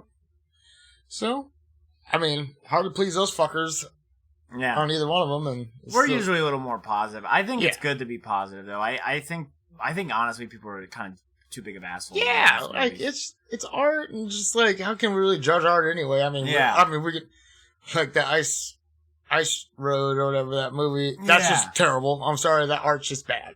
It's like I don't know, those are just bad. I think there needs to be more positivity and everything and like critical stuff especially. Yeah, just like a lot of people are cynical. Yeah, with no need to be just like, especially on some of these movies we watch, like our rating is way higher than theirs. Like, where the fuck are you guys coming from with these with this negativity? Yeah.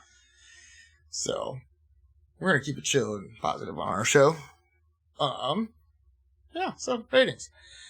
All right, next week. Beetlejuice. Or next episode. I'm gonna switch it from next week to episode because who knows when we'll have it out, but we're gonna just keep dishing out content, and these shows are long enough, and we have a growing catalog, so go back and check out that stuff, watch the movies, write in, tell us to hurry up and put out another show, engage with us. We'll pick up the pace for you. Yeah. So, that's pretty much a wrap. Yeah. So for the closing things, so thank you for joining us on this episode of Two Bros, One Film with your host, William, and myself, Xander. Please check out our social media for updates and info on our show. If you've enjoyed, please like, subscribe, leave a comment, tell a friend, do anything, any engagement, and any word of mouth that really helps our show grow. So, with that said, thank you very much, and we'll see you next time. Until next time. Take care. Bye.